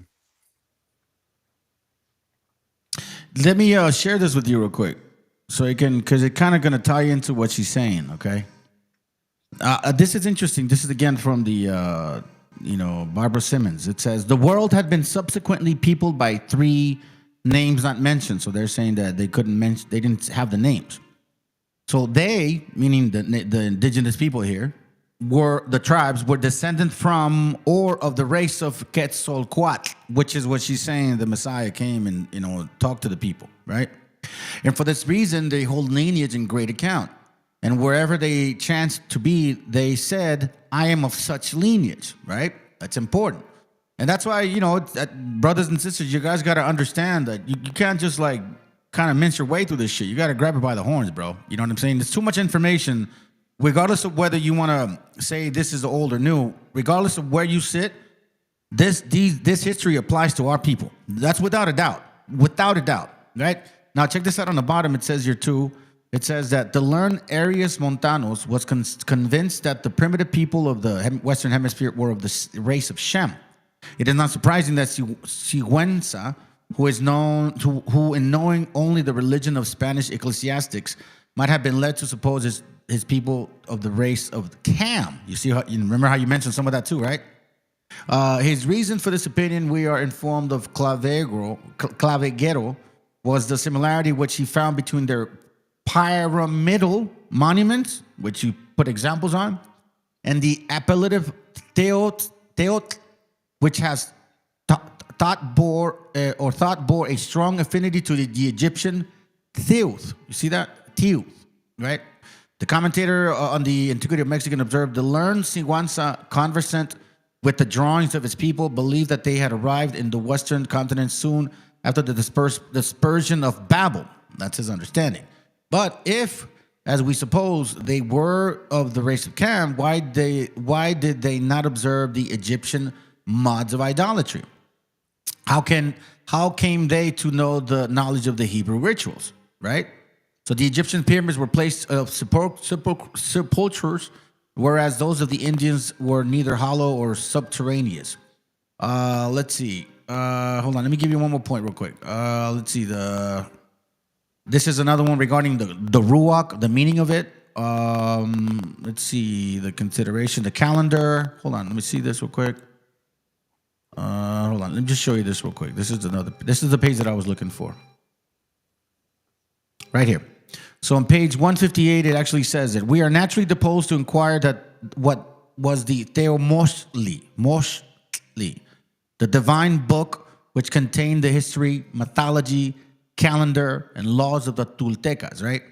The word is compounded of Theo, divine, Amit, papyrus, and mostly, for in the Mexican language, Y and X frequently supply the place of the S. So she, right? Mostly. So the TL is like a, right? So it's a tli, it's devoid of meaning, but in general termination. It says mostly, then appears to be Moses, when the sentence would be divine book of Moses, right? So again, what the other book that you showed, that this book was ours once, and that these people came, took it, and now it is what it is. All right, let me go back to your video. All right, go for it, bro.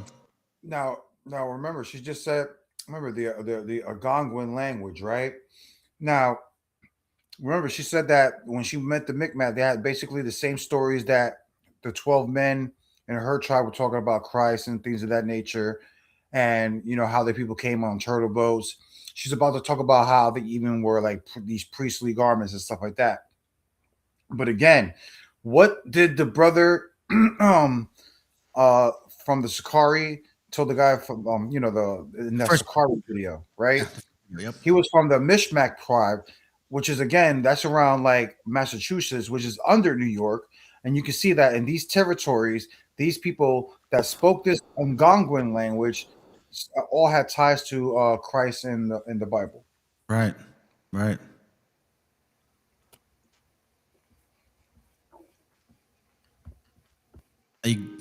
It's still paused, though.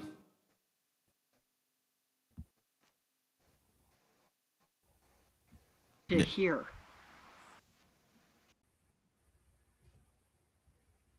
What happened? I think you lost the link. All right.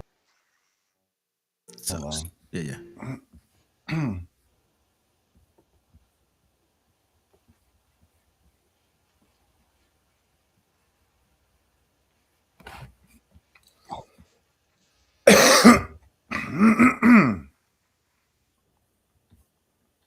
You looking for it? Did you send it already or no? No, I don't have it yet. Are you looking for the link? Yeah, I lost it. Hold on. Check out history. Should be in your history. Most recent one.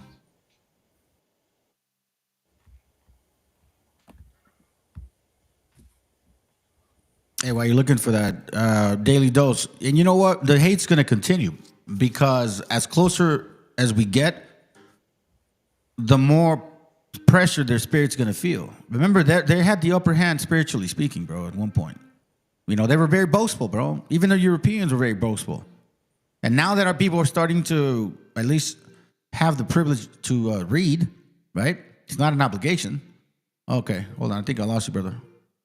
It's not an obligation. Right now is the perfect time to have more hate. That's why that other dude that showed up, he says his hair in his hair is white like wool, blah blah blah blah blah blah blah blah blah blah. And he posted what was that scripture? Revelation 1:14. Typical stuff. And then what happens when you don't agree with him? Oh, you fucking spics. Like, what are you gonna do, bro? You know what I mean? How are you gonna argue with stupidity like that? Déjalos, bro. Let it brush off your shoulders. At this point, there is no need to convince these other nations, bro. It's time for our people to really pay attention now. Go for it, dude. There you go. All right, I got you. Go for it.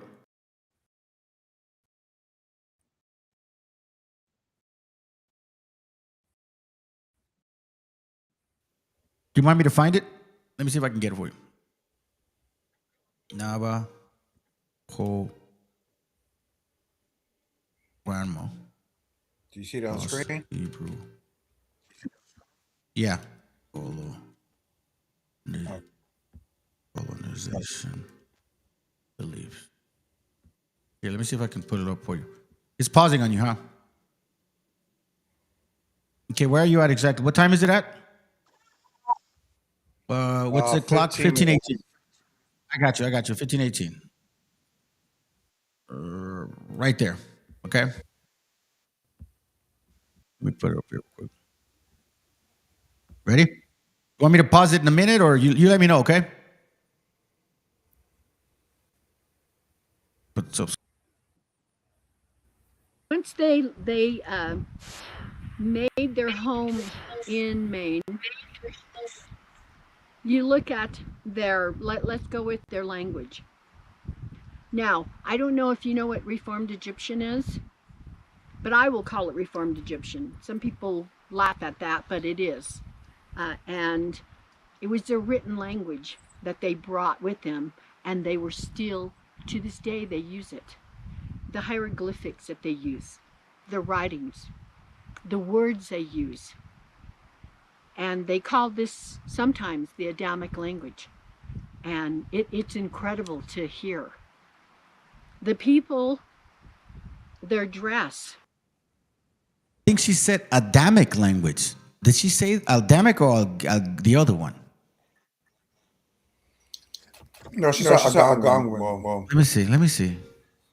I mean, either way, I'm still amazed by the that she says it Reformed Egyptian. You see, like, for example, if I saw this video, right, without listening to what you just shared with us, right, and I would hear that, I'm like, whatever. But when you're bringing examples of why she's saying that, then it actually makes more sense. You get what I'm saying? Like, why her parents actually said stuff like that. Okay, so let's go. And they call this sometimes the Adamic language. And it's incredible to hear. The people, their dress, in their clothing, they have like a vest, but they have their prayer cloth underneath with the tassels. They wear that always. And then you see them when they go to the door, there's holes in the doors, and that's where they have their he says they use papyrus. They fashion the bark, and they have their prayers, their sacred prayers, and they're on both sides of the doors. And when they go there, they repeat it, and they live by that. It was like almost, I thought, gee whiz, I didn't know the Jewish culture. And of course we started with Fiddler on the Roof, and you know what they were like, their prayers and the way they were, and it's so amazing because the Micmacs are similar in that. And they were very, very prayerful. I love these people. And so with that said, I mean, they continued, the whole museum was just mind-boggling. And how they came across, and the stories, they so related to what my grandfather had spoken. They talk about the wars and the things that happen and who they look forward to seeing again. It's incredible. Family, I think I lost the brother. The line. I don't know if it's our link. Let me try to see if I can get another one here. Give me a second. Hopefully it's that. Because hopefully what the hell is going on now? Are you serious? No way, dude. No way, bro. Are you serious? Huh. That's weird. Hopefully I didn't lose him permanently, man. Let's see. Let me keep playing it. Play a couple minutes, or at least a minute, see if the brother comes back. I just text him right now. I don't know if it's the link linked them off. Let me see.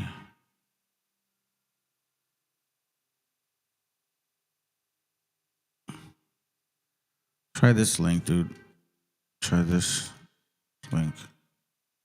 If you can't jump on, let me know. Well, we're trying to see if we can get him back on. I keep saying I'm gonna end up using another type of stream because apparently this one does knock people off, bro. I don't like that shit. Let me playing it, right? We're gonna let it run a minute. Let me see where the brother's at. So when you put all this together, you realize that, see, here's the traditional. And just real quick, that's true, and you shouldn't be amazed because again, she's also kind of getting into it just recent. Like it's not recent, but she's starting to touch on that, right? We all know the propaganda behind it. Matter of fact, my class that I'm gonna be doing, I'm gonna do it this week for sure. This one, we're gonna break it down. I'm gonna show you, brothers and sisters, who they are, their actual origin, their root, exactly to the T, with their sources, their books, they themselves admitting it. Because remember, ego will make you boast about your history. And also because you need to remind your people who you guys really are. You know what I'm saying? Well, sorry, who they are. Okay, let's go. Here is what my oral history is. This is the teachings of my grandfather and these 12 men. And then we have the modern Dene people who haven't even asked. Most of them probably haven't even asked their grandparents. What is our tradition? Where did we come from? The only thing they will tell you is we came from Dog Oslid up there in Flagstaff, somewhere there. Then all of a sudden we're in Colorado. We came out of a hole there and it's sacred. See, my grandfather, that's why he never taught me the traditions. He said man can change traditions, but that's not the solid teachings that we know. And this oral history is solid. Our grandparents taught us generation to generation to generation. So many aspects of life that the history books can't tell that. But when you sit down and talk with a Native American,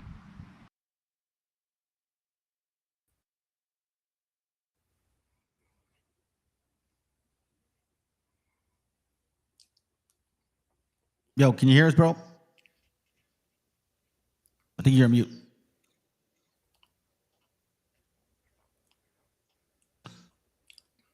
There you go. You there? Can you hear us? Yeah, you hear me? Yeah, we can hear you now. Perfect, dude. All right. Right. You want to continue playing it, or you want to say something before we continue? I know you were trying to jump back in on. No, I'm good. Okay, let's go.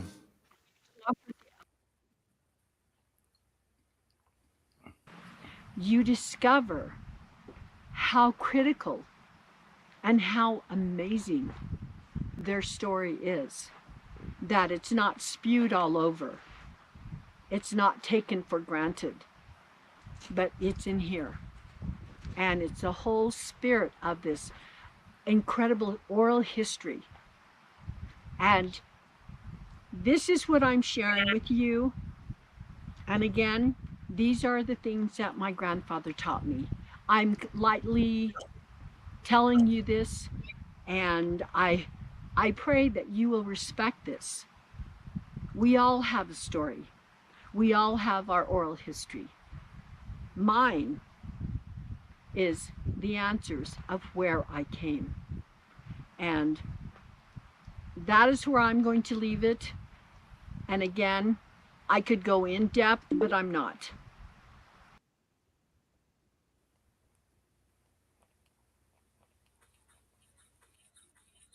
You want me to pause it now? Yo, can you hear me? Yeah, you can end it. Okay, cool. Let me go get here. Get out of here real quick. Bam. All right, so now there goes yours. All right, bro, go for it.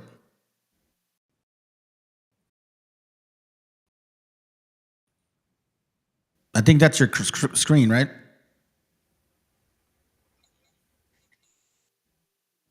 It's just black screen right now.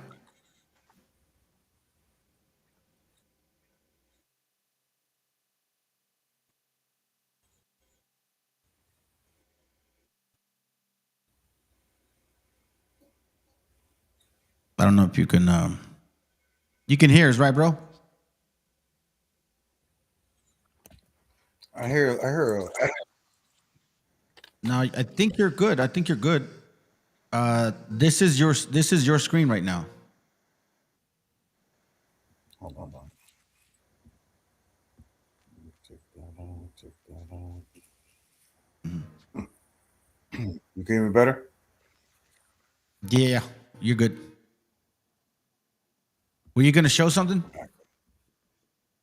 Oh no, I'm so good. Okay, cool.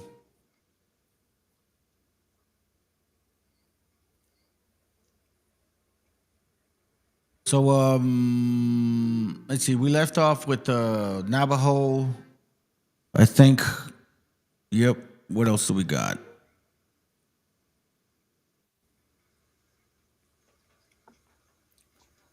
Yeah, the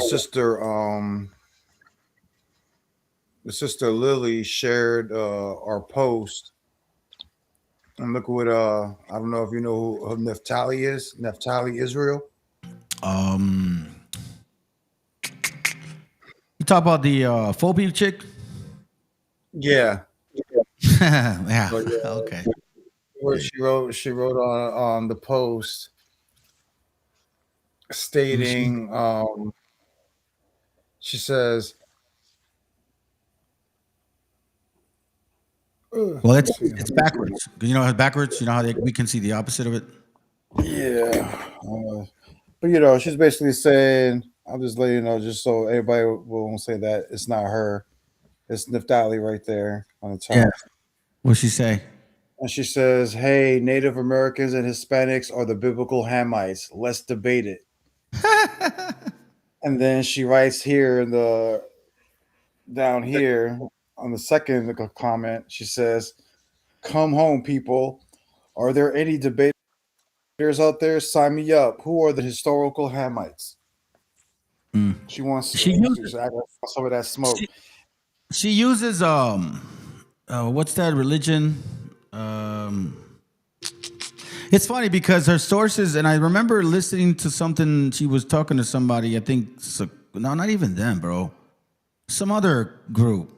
I think it was like she was like against Egyptians or some shit. Or I don't remember exactly where she brought out a source, and that's where she gets the concept of Canaan. But it's from the white man.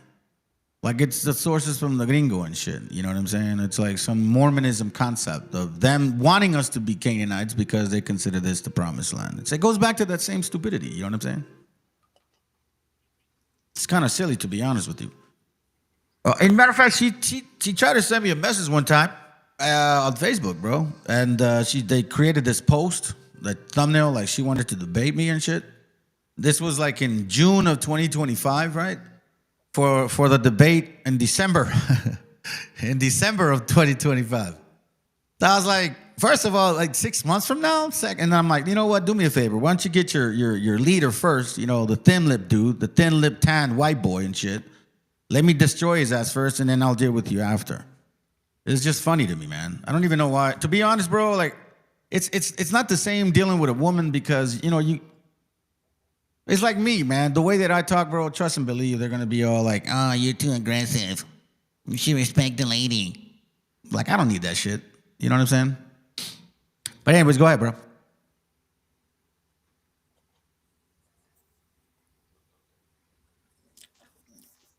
Yeah, and that's all. I don't want no smoke. Nah, dog.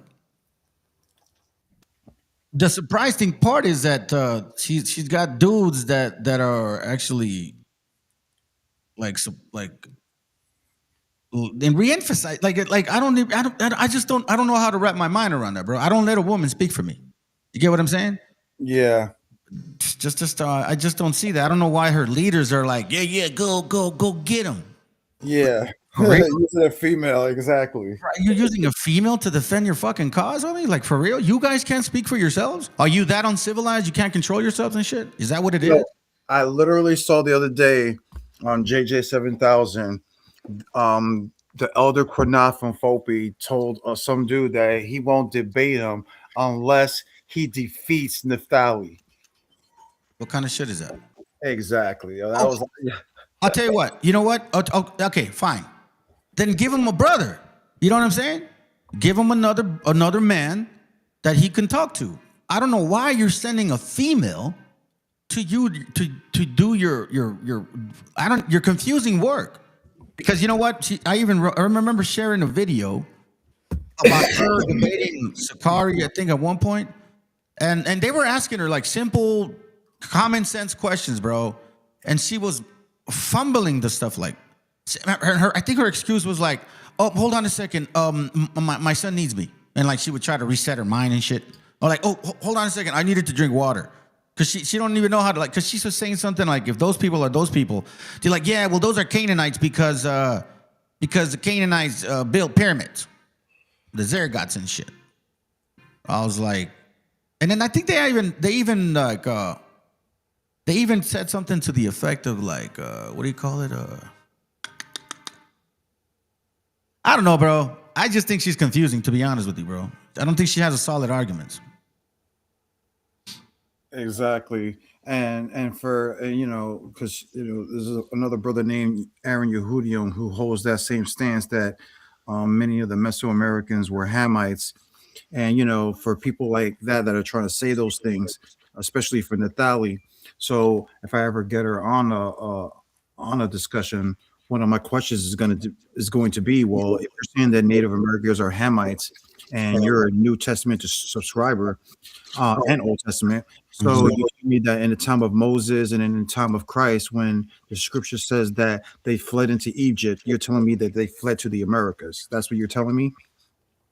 Right. So now we can use their arguments against them. You know how they like to say, well, other Black Hebrew Israelites, they'll say that, well, Moses blended in with the Egyptians, so he must have been black. Well, Christ must have been black because he went to Egypt. Right. Well, Nathalie, if you guys are claiming that the Native Americans are the Hamites, which would include the Egyptians, Libyans, Cushites, and things of that nature, then you would have to say that Moses and Christ went to dwell amongst people that look like Native Americans.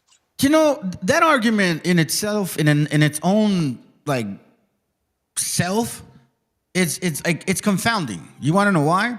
Because weren't these Canaanites like fucking huge ass people? Right? Not even that. It's, Deuteronomy, what is it? 7. It says that they were bigger and mightier, stronger and mightier than them. But I thought, wait a minute, I thought the African Americans are the ones dominating sports and all this jumping and running and strength on things. Deuteronomy 4:38 says, to drive out nations from before thee, greater and mightier than thou art, to bring thee, to give thee their land for an inheritance as it is this day. So if you're calling these people Canaanites, then you should be like a fucking, like a little midget. Oh, you mean like a grasshopper? There you go. That's it.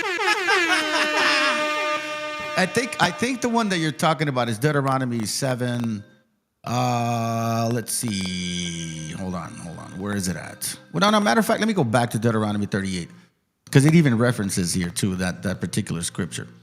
So if you go to Deuteronomy 7:1, it says, when the Lord thy God shall bring thee into the land whither thou goest to possess it, and have cast out many nations before thee, the Hittites, the Girgashites, the Amorites, and the Canaanites, and the Perizzites, and the Hivites, and the Jebusites, 7 nations greater and mightier than thou.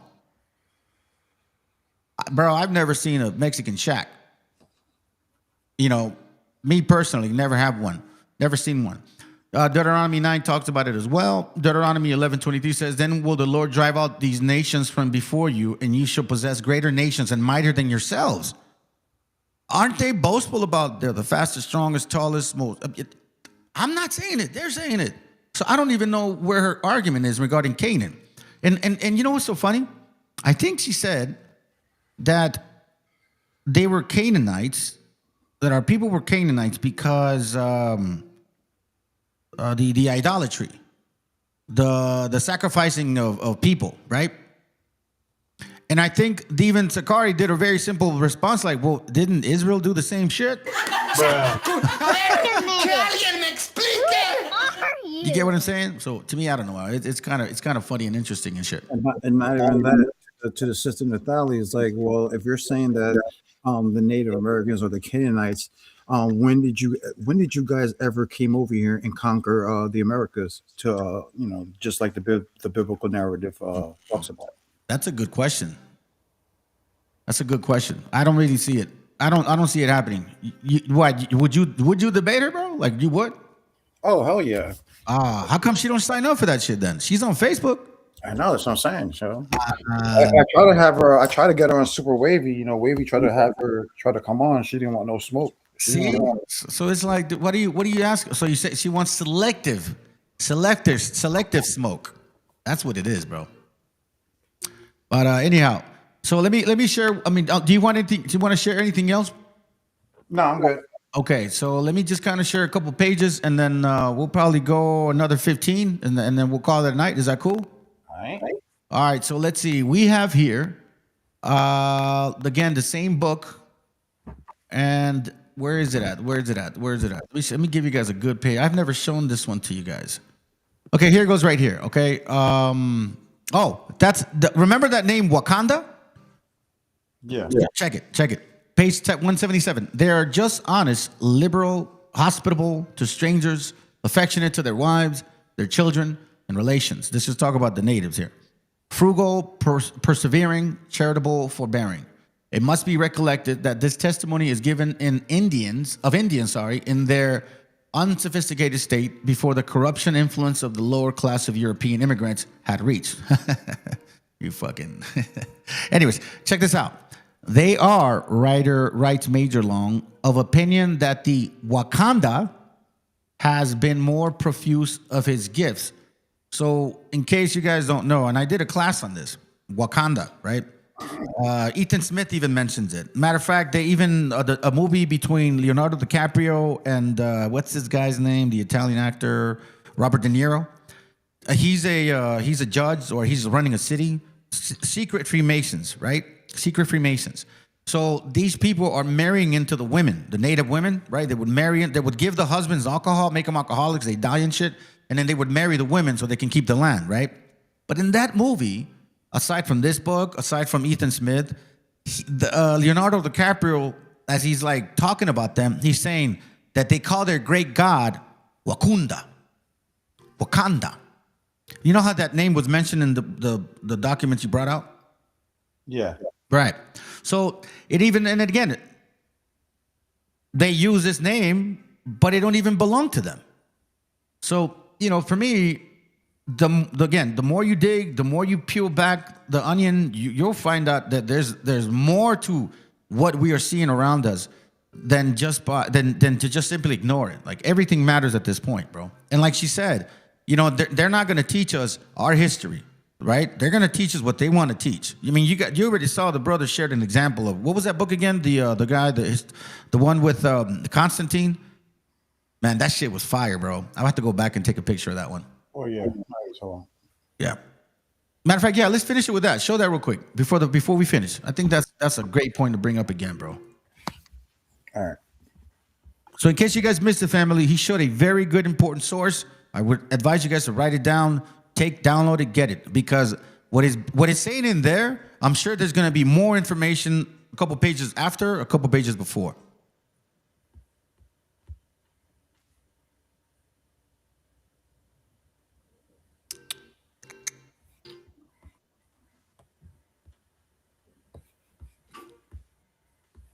Let me know when you're ready.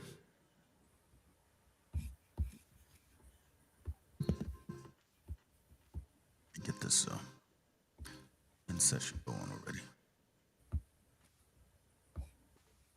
There you go. All right. Yep. All right, here we go. All right, go for it. All right, so it says here, okay, so here's the book that I'm talking about that he mentions. Britain, the key to world history, right? Check this out, family. This part right here. What page is that? Do you know by any chance? Just curious. It's on this page, 17. 17. Okay, perfect. It's on page 17. All right, we're gonna get a close-up, real quick summary. This right here, I mean, aside from a lot of stuff you brought out, but for me, this was the one that struck the most because we're talking about rewritten history, right? And this is where we're saying, okay, so if the milk and honey is over there, how come it don't look like it? You know what I'm saying? Right? So it says, as far as Bible geography is concerned, it appears that the main person responsible for its misinterpretation was Constantine the Great, right? Who had definite motives for transferring the arena of Jewish history, which also the Jewish matters here, and that of Christ to another region altogether. So basically he's saying, hey, this guy was a real definite reason that he had a definite motive by changing the history of the Hebrews, right? And separating the Christ concept also altogether. He used Christianity as a valuable political asset, selected the East as his empire, and with the aid of Eusebius, Jerome, and others, invented the present Palestine. I cannot explore this very important and fascinating theme now, but hope to undertake in it the most very distant future, in a life of that remarkable monarch who was born in York and Bedern. If this be correct, the present-day Jews who make a historical claim to Palestine are utterly wide of the mark. Now, when you read this right here, now you have to wonder. Again, the land of milk and honey. You brought out a lot of examples, basically like this. I mean, everything that the scriptures talk about. Like for example, corn is like a main one, bro. Like I can't get around the whole corn thing. You get what I mean? It's hard for me to get around the corn because like you can't find that shit anywhere else. And then let's see, other foods and whatever. Anyways, is that it? Is that another page?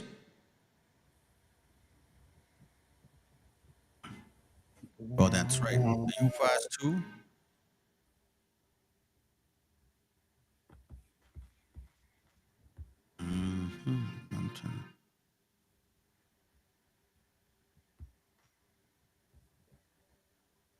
Oh, that one too.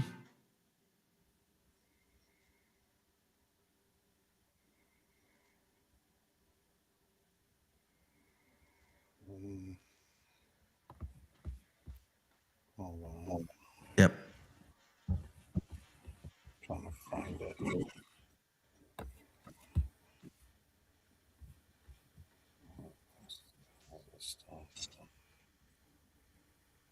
Okay, let me pause this real quick.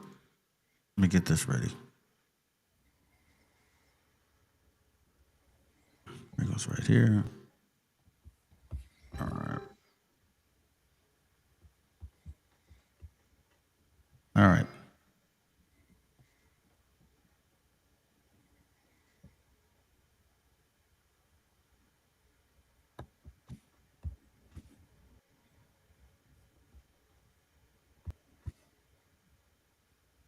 What is that? Want me to read it? I think I can. Yeah. Let me see. It says here, every spring season, it says their feast of love. Every spring season, one town or more of the Mississippi Floridians keep a solemn feast of lore, I think, right? To renew their old friendship. They call this annual feast Hatak Amipa, Heitla Tana'a. This is the people east dance and walk as twin brothers. That is the people that, what does it say? This is the people cat dance and walk as twin brothers, right? The short name of the feast is Hodib or something. I can't really read that. Yeah, I can't really read it either. That is eating by a strong religious and social principle, omnivorous significance, and informed several threads of strands twined together. They assemble 3 nights before the feast. On the 4th night, they eat together. During the intermediate space, the young men and women dance in circles from the evening till morning.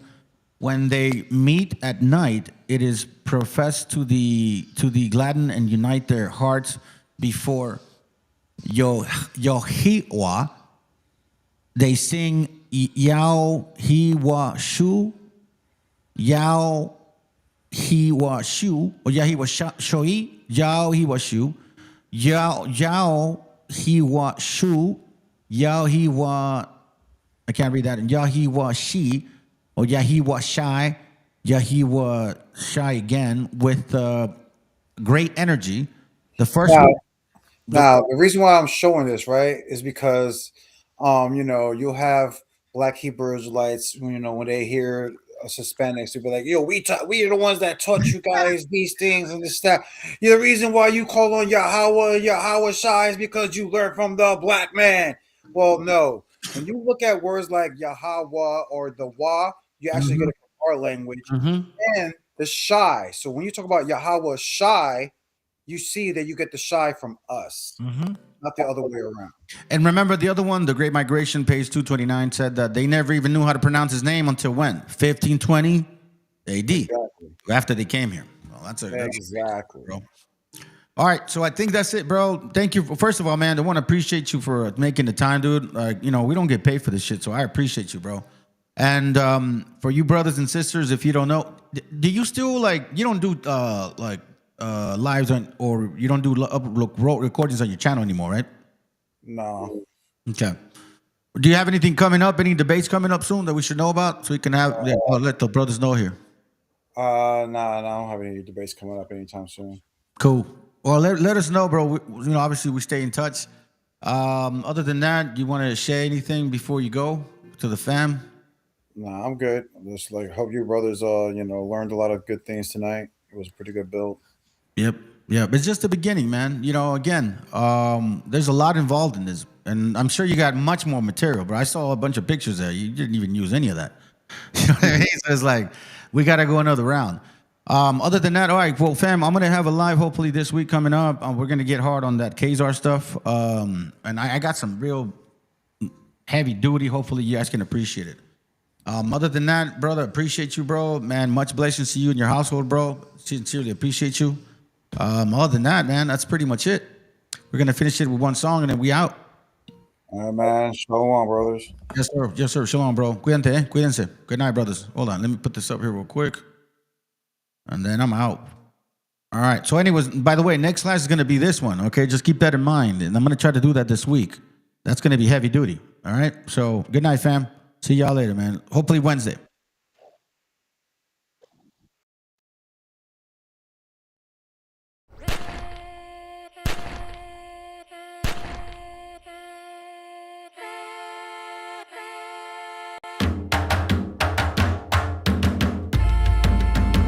Estamos aquí, oye, que estamos aquí. Mírame, estamos aquí. Desde hace rato, cuando ustedes llegaron, ya estaban las huellas de nuestros zapatos. Se robaron hasta la comida de gato y todavía se están lamiendo el plato. Bien encabronados con estos ingratos. Hoy le doy duro a los tambores hasta que me acusen de maltrato. Si no entiendes el dato, pues te lo tiro en cumbia, bossa nova, tango o vallenato. A lo Calaboy y bambú, bien frontú, con sangre caliente como Timbuktu. Estamos dentro del menú. Tupac se llama Tupac por Tupac Amaru del Perú. América no es solo USA, papá. Esto es desde Tierra del Fuego hasta Canadá. Hay que ser bien bruto, bien hueco. Es como decir que África es solo Marruecos. Estos canallas se les olvidó que el calendario que usan se lo inventaron los mayas con la Valdivia precolombina. Desde hace tiempo, este continente camina, pero ni con toda la marina pueden sacar de la vitrina la peste campesina. Esto va para el capataz de la empresa. El machete no es solo para cortar caña, también es para cortar cabeza. Aquí estamos, siempre estamos, no nos fuimos, no nos vamos. Aquí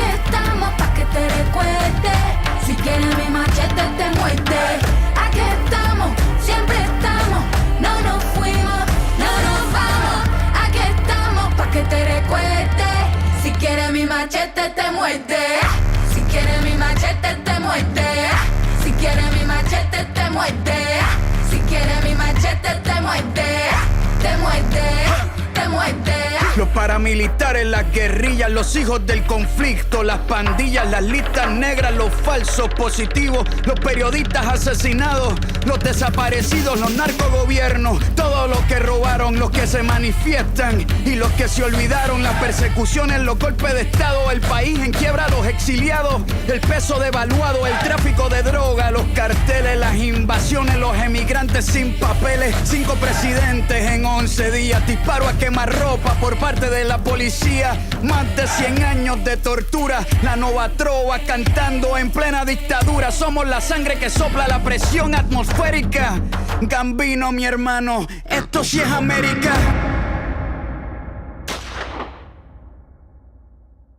Aquí estamos, siempre estamos, no nos fuimos, no nos vamos. Aquí estamos pa' que te recuerdes. Si quieres mi machete te muerde. Aquí estamos, siempre estamos, no nos fuimos, no nos vamos.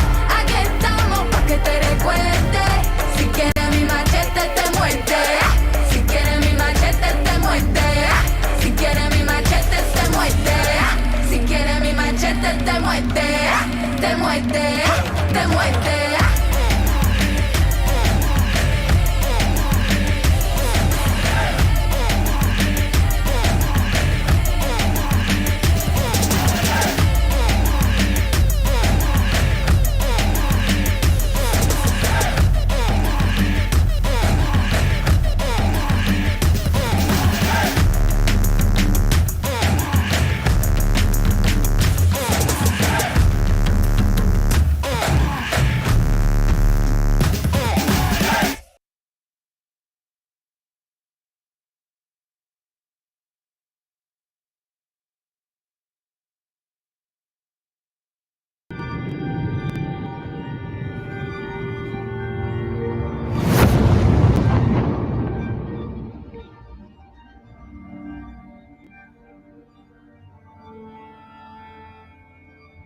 Ical, hijo, abre los ojos.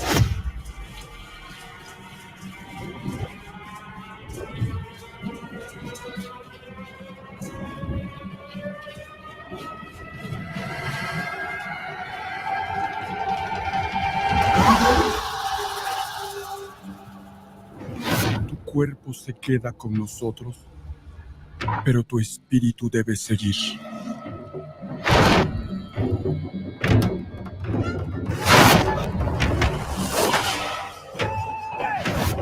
Busca la luz. Aléjate de las sombras. Deja que nuestro dolor sea tu fuerza. Desde aquí iluminamos tu camino.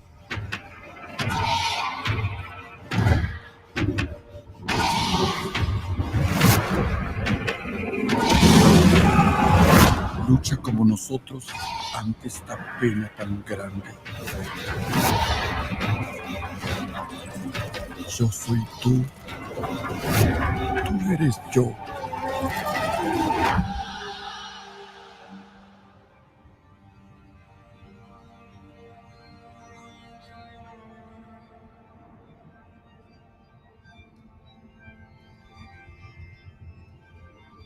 La muerte que hoy nos separa,